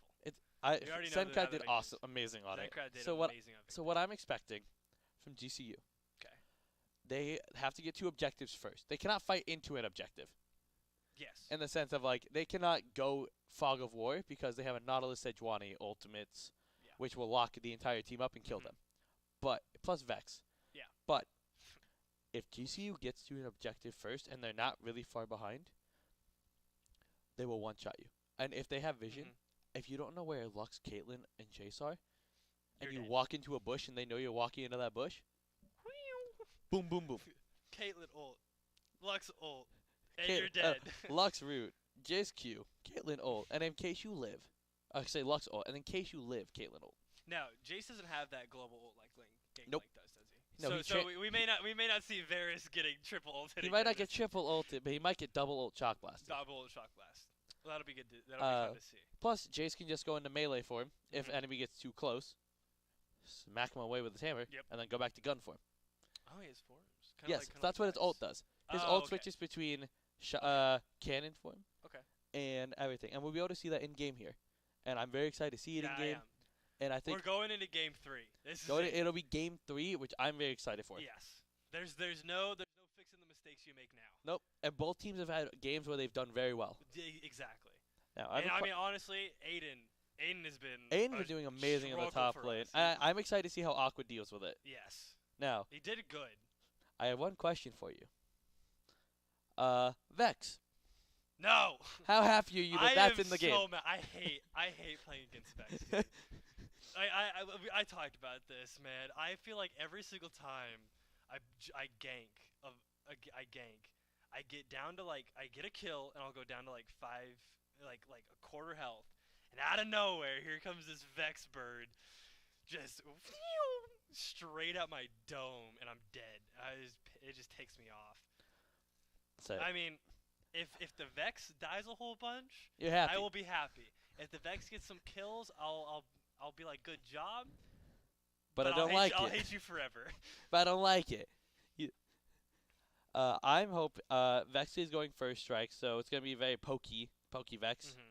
Gonna be a lot of money. Yeah. And a lot of money adds up real quick. Yeah. I do like that. A big difference here is, if you look at the summoner spells, Caitlyn took cleanse, which is one of the best things to do into a Nautilus, because Nautilus is the champion. Nautilus is tied for having the most CC in the game. Interesting. Like he can chain CCU the longest. But it looks like Specs seems to be starting out on his blue buff. We should expect to see a bit of Aqua. Aqua should dominate early in the lane a bit, just because obviously not Fiora level 1 is probably more annoying. But what's gonna happen is really going to be a game of once Aqua has like a level against her, it's gonna be very much a game of Aqua autos you. Fiora tries to walk up, Aqua's too far away. Yep. Mid lane's gonna be very passive. Melee and Jace got that range. Exactly. That's one thing I've always been annoyed by. Is I play melee characters way more than I play range, and I always get range diffed in these games, and I'm like, well, there's not much I can do about that because I don't know how to play anybody. I do love that. Obviously, we can see kind of what a normal Lux Caitlyn versus a different bot lane looks like. Is they're just kind of gonna keep trying to push it. But they don't want to push too far, as it's easier to get ganked if you're too close. Yes. But if we look at the mini map for a sec, Sejuani and Viego both near the same side of the map. Yeah. Sejuani loves these early ganks. Sejuani is going for a gank. Melito loves these early ganks. I don't know if Aqua's not gonna spot it. Fiora's gonna go in. That's a dead Aqua potentially. He gets the flash. Can he change? He does change forms. He's gonna get stunned up. He's gonna try and run as fast as he can. He's gonna get flashed by the Fiora. I don't know if Spec can get the kill. He does not. He tried to get the reset. He could not get the kill. First blood and second both going to MRU. So that is very big for MRU. I believe that was a double kill to Fiora as well. So Fiora getting ahead is very, very scary. Yeah. As she is one of the strongest duelists in the game, and she's ahead. Okay. The important thing is, for the GCU side, we know Aqua is great at coming back if he's behind at all, because he's good at playing weak-sided. He is. We saw that last game. And one of the biggest things is, can the Viego make more of can the Viego find his impact? As he's gonna go for a play in the mid lane. Looks like he's gonna try and get a stun on the Vex. The Vex is just gonna flash on out, and the Vex is gonna live. No, boo! Die, Vex, die! Looks like Aqua's just gonna be up top lane catching this wave after burning his TP, and he's gonna back, buy some money, and walk back to lane. They might go for a repeat gank here on the Vex. Vex has no flash now. Yes. See, that bird right there always kills me. So it looks like they're gonna flash. They're gonna get the stun onto the Vex. I don't think they're gonna get the kill. Actually, Vex is gonna get the kill. Spec took one too many tower shots. I like the aggression from GCU. I do like it. But the issue is they gotta. It might snowball if they don't hurry. Yeah, they have to. MRU has a 2K gold lead. Yes, they do. At 4 minutes. And I mean, our mid lanes are still level matched, but they're not gold matched. No. I think what the big difference is right now, the difference is the jungle right now. Sejuani's just kind of getting her farm in and staying up, while Spec has died twice. Yep. Oh look, the deer. There's a deer on the. If you look at the corner. Oh yeah, there's a little deer right there. I do see him. Yeah. I was like, what are you talking about? We're in the middle of a building. How are you seeing a deer? That deer has existed in Summoner's Rift for years. He's existed since like beta, I think. Looks like they're gonna. Oh wait, the ADC's backed, and Nautilus went for the hook, but they don't know. Nautilus missed the hook. He didn't go out of the bush. Huh. Nautilus, frankly, Dooku getting saved by his hook missing. Yeah. Maybe it's intentional, maybe it's not. We never know. Yep. Yeah, it looks like Aiden has a little bit of maybe a freeze, at least a wave advantage up top side. While mid lane, it's Vex things, just poking you out, and then Victor will poke back. See Fiona getting her ult. So Fiora Vex getting ult as well. So Fiora and Vex both ult, have ult. That's kind of with the wave state right now, that both those laners have a bit bigger of a wave. Once the wave pushes in towards Sencrad and Aqua, it's going to be a bit different. Yeah. GCU bot lane taking a reset. And really, see, really just all the laners kind of just we're in a stalemate a bit. Just kind of be a game of let's farm up, let's get our fights ready. When we can fight, we'll fight. We're still super early in. We're still at a 2K gold, 3-kill disadvantage, but nothing we can't come back from. It looks like first dragon is going to be started up by MRU. MRU definitely wanting to, get this dragon stacking early, especially with the early mountain. They have, some tankier. They have some tankier champions. We have nothing kind of going for it. We might be able to cross map. Looks like Viego's just going to get some vision. Not much else they can do. And honestly, early game is in control of MRU, but again, only early game. We've seen this before from both. We've seen plenty of teams easily just, if they're ahead early game, they can mess it up, or GCU might just keep falling under the pressure, and we will really never know. But it looks like Aqua's getting a bit of a wave built up. He does have Spec near him. Please don't dive the Fiora. I would say gank her before the dive, please, as Fiora with ulti is very good at turning ganks around, especially under tower.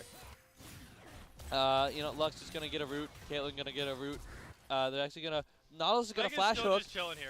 They are not gonna land the hook onto the GCU bot lane, as Caitlyn is gonna burn flash to avoid the hook, and nothing is happening. Spec is gonna go for the stun. There it is. Push it back Adam's gonna go. The Fiora ult is popped onto Aqua. Aqua is gonna get stunned. Fiora is gonna try and get the ulti pop. Fiora is gonna get the ulti off. She's gonna get the kill on Aqua, and Spec's just gonna have to leave. Yep. That's the big thing, is Fiora just does so much damage with that ulti, and she has 3 kills under her belt now. That really is just going to be a game of wait for the Fiora to mess up more. I don't think you can make a play on the Fiora. As with that play, the Sejuani just took away one of the camps from Spec. Spec is slowly just falling behind, and it's really going to be hard for him.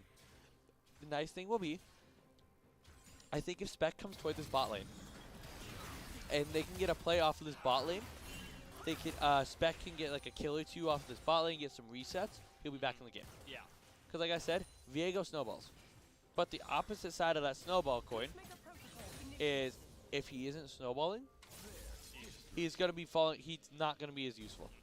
He's not as useful even as a Sejuani, but he's more useful. But a head Viego is better than a head Sejuani. And looking at this top difference right now, unfortunately, just with those kills that went in the way of Aiden, Aqua can't do anything. Like, Aqua's kind of just stuck there. He's kind of waiting for Fiora. Waiting for her to make a mistake or push up so far that they can get a gank on it. It looks like MRU's going to take Herald. That is about 480 gold worth of turret plates. Pushing on a 3K gold difference now. It's going to be pushing a little bit toward the 3K, about 2.5 right now. We'll see kind of if it changes at all. Looks like GCU, looks like MRU is going to see if they can steal off the red buff from Spec. Just keep him as far behind as possible. Spec looks like he wants to deny it, but he's going to smite slightly early, and the Sejuani is going to get it. That Varus is going to poke Varus Bill, so he's going to hurt. They may go for a dive onto this Jace, but the big thing is, we saw last game. Looks like Aqua is going to respect the dive. Hoping that Spec will be there ready to help him because the Herald is coming up. Honestly, I respect that he's playing it smart. However, I wish that Aqua would have tried some fancy feet like he did last game. Get in there. But we can see MRU playing well. Playing smart, playing slow. They're going to take this top tower already. Yeah. It's going to be a huge amount of gold in the pocket of this Fiora. Because honestly, this Fiora, not much is going to be able to make a difference. The Varus is going to ulti the Lux and going to get solo killed. That is the power of that Varus poke. He gets the ult. His Q is going to do massive damage. Victor is roaming down, maybe potentially just to kind of prevent anything from happening. But MRU is going to take that first turret. A lot of gold in the pocket of that Fiora. Very, very scary. 4K difference now. And I mean, they're probably starting to build items now. If we can take a look at the scoreboard here. I mean, they're pushing up just a little bit. The items are going to start being built. They're actually, but the Vex is actually caught way behind enemy lines. Vex is going to have to flash and use her ulti. Fiora is looking for it. The hard thing is, with that Fiora being so strong, you can't really follow up, especially with Sejuani there. So the Vex just can get so far ahead. The Sejuani ult coming in. Sencrack cannot do anything. He's going to try and get out. He almost gets a kill onto the Vex. But what can you do when there's just that many there? There's nothing. And it's just Aqua's going to get caught out here. He might be able to flash. He tried to flash over the wall. Doesn't quite get the juke. Gonna have to just try and run, honestly, and he's gonna get stunned up due to the Sejuani. He's gonna get Nautilus ulted for the secure, apparently, and that is his game. That could be end of game. Like that's gonna be 5K difference right there. 5K in 11 minutes. This is going to be a rough game for GCU to come back from. Yeah. And there's always areas for players to make mistakes. GCU is actually going to go for this dragon, trying to get some objective control on the map. Yeah. And honestly, just some goal back in their pockets. Honestly, it looks like it's going to be uncontested. The Varus Q is not going to go for the dragon. They are going to get the dragon uncontested mostly. Varus just threw a Q out. And Spec getting that dragon. Hold on. Maybe they're going to look for something. The Milky Goat might get caught out here. The hook is going to miss. They miss it. Luckily, the hook is going to miss. He's just going to root the Nautilus up. Lux is going to take the long way around. Caitlin's just going to ult, kind of poke him down a bit. And I love that. Clyde just ults whenever he has it. Clyde just says, hey, I want to ult. Let's ult. Spec is getting out of there. Spec still a bit behind compared to Sejuani. Every lane of GCU, I believe, except for bot lane, is a bit behind. Looks like they may go for a dive, or at least a gank here onto Clyde. Clyde does have the flash. But it looks like the ulti is going to hit Clyde from Sejuani, while Milky Goat is going to get hit by the hook and just get comboed to death. Jesus. Nothing they can do there. That, yeah. And really, this is just a game of MRU saying, you know what, we gave y'all some slack last game, and y'all took it, and y'all ran with it. Yeah. And now we're just going to... No slack. No slack. They're like, hey, we're pushing as much as we can. We're going to pick you off one by one. MRU says we want 100% plays, and we will only take 100% plays. Yeah. So, because with this being a 5K, almost 6K gold deficit, this is when GCU definitely has to find those 60, 50% plays and try them. Yeah. They have to see that, oh, Vex is slightly out, like slightly too far forward, dead. Yeah. Because right now, it's becoming a game of MRU having their wallet and just beating you in the face with it. Because if I can actually take a quick look at the scoreboard, I want to see some of the items. So if we look, the Vex actually doesn't have an item complete yet, but almost every champion, like almost all the lead champions for MRU are actually ahead. Where Fiona's got that Fiora has a 400 gold, like Fiora has a 400 gold lead, Divine Sunderer, and a 50 CS lead. That is a massive lead. Like, she can do whatever she wants. That was without ulti. That was like 4 hits. Jesus. And Aqua took half health. That's crazy. I don't really. It's kind of rough, but honestly, I think it's gonna go quite well. And I think it will, honestly, I think GCU does have the chance here in the sense of Caitlin's doing well. Caitlin's just going to try and take the tower. Now, the important thing here for GCU, as we'll see it with this tower take, GCU has bounties up. Objective bounties are up now. So all of GCU gets a little bit gold in their pocket when they take that tower. Slowly, not saying it'll bring GCU back. Chance.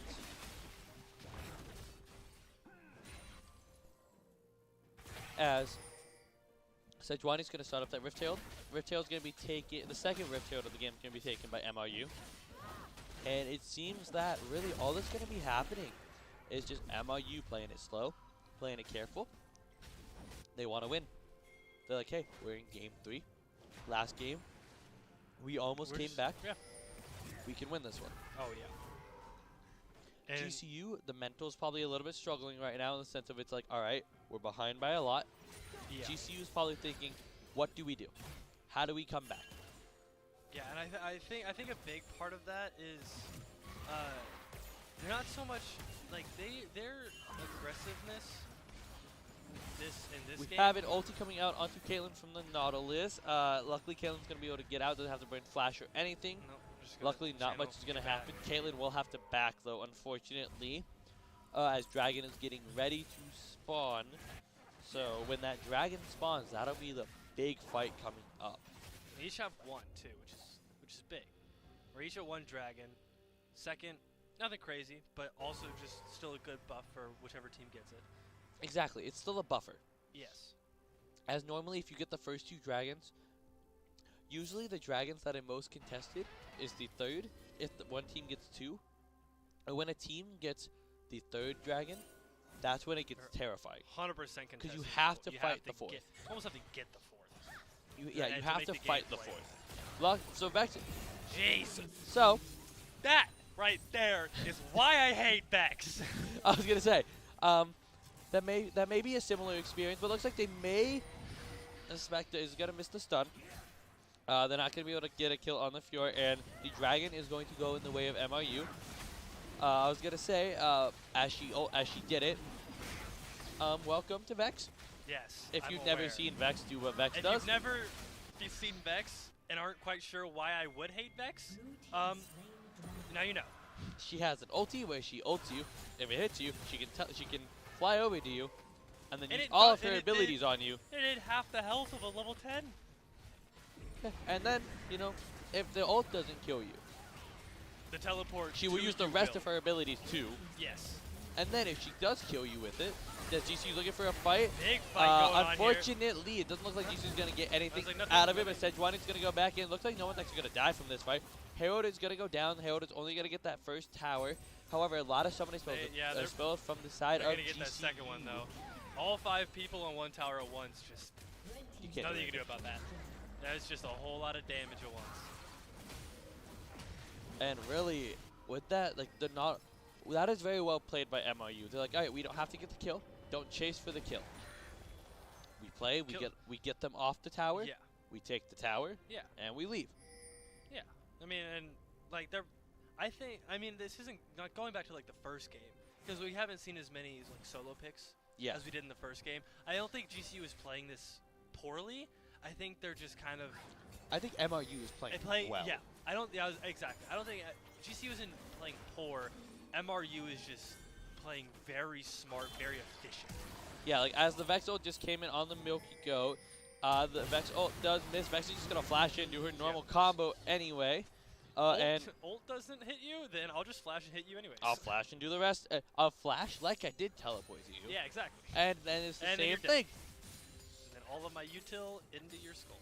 Luckily, Sencrad is doing his best to stay as even as he can in this game. Sencrad's kind of almost a beacon of hope, along a little bit with Clyde for the team at GCU right now. For sure.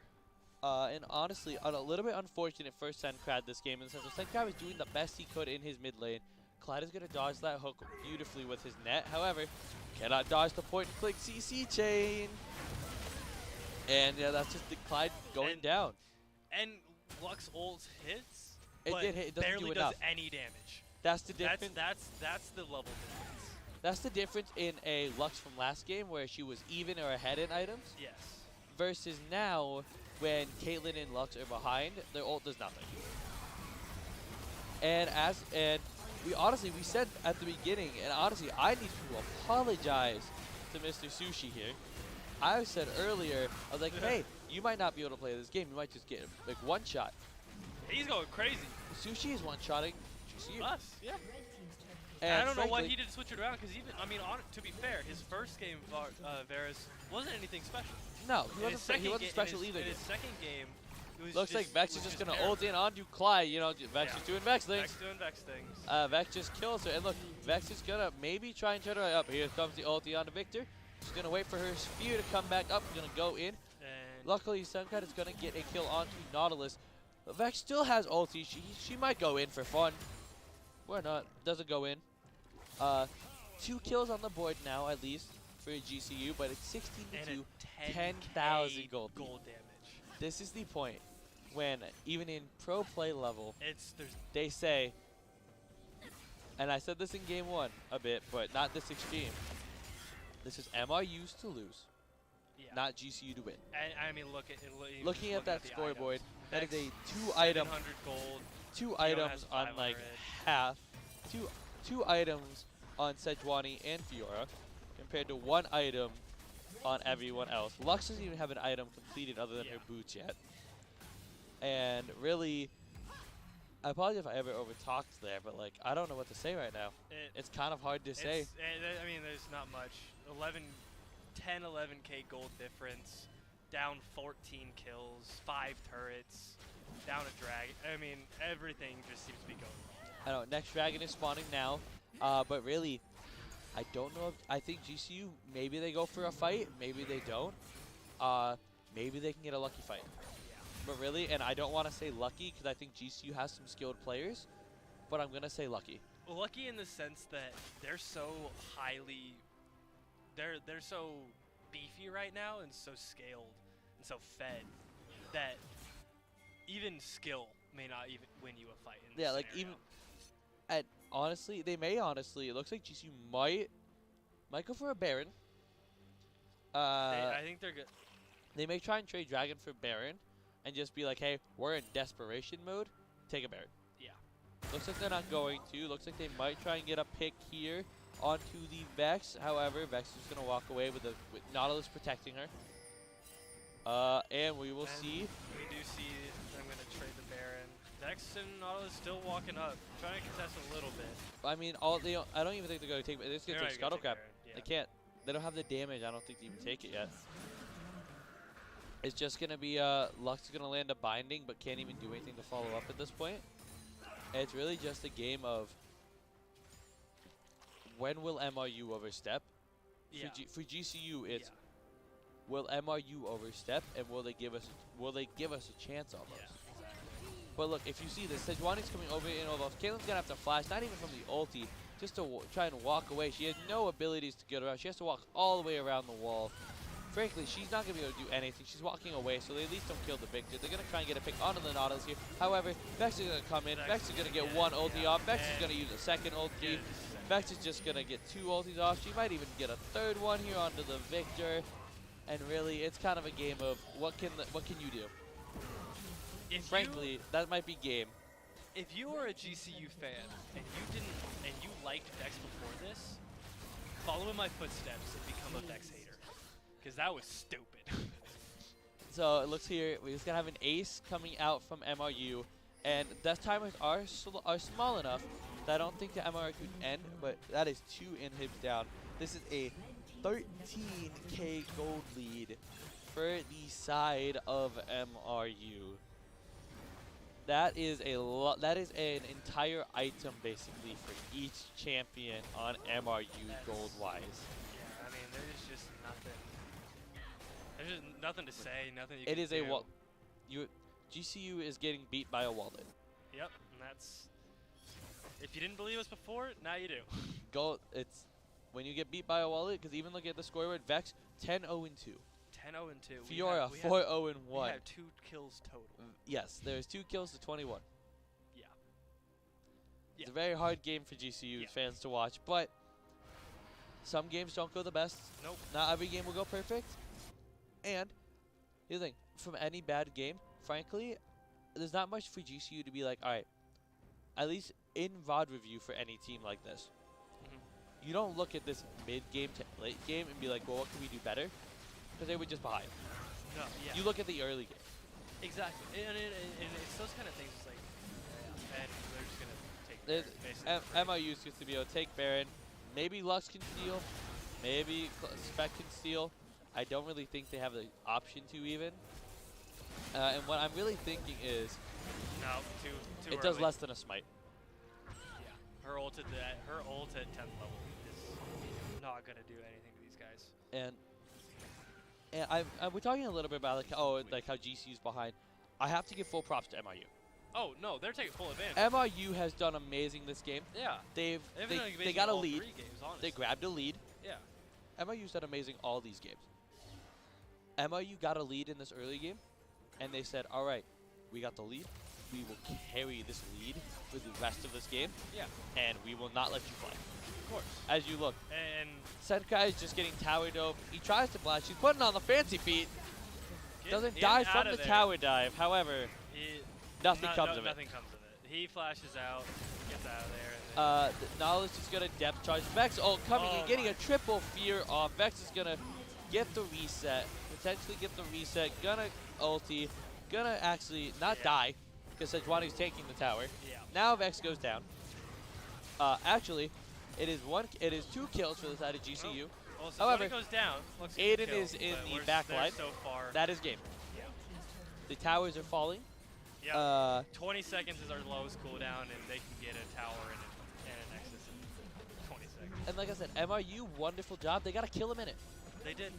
Oh my goodness, they did. MRU got to kill a minute. Keep in mind, first blood was not until 5 minutes.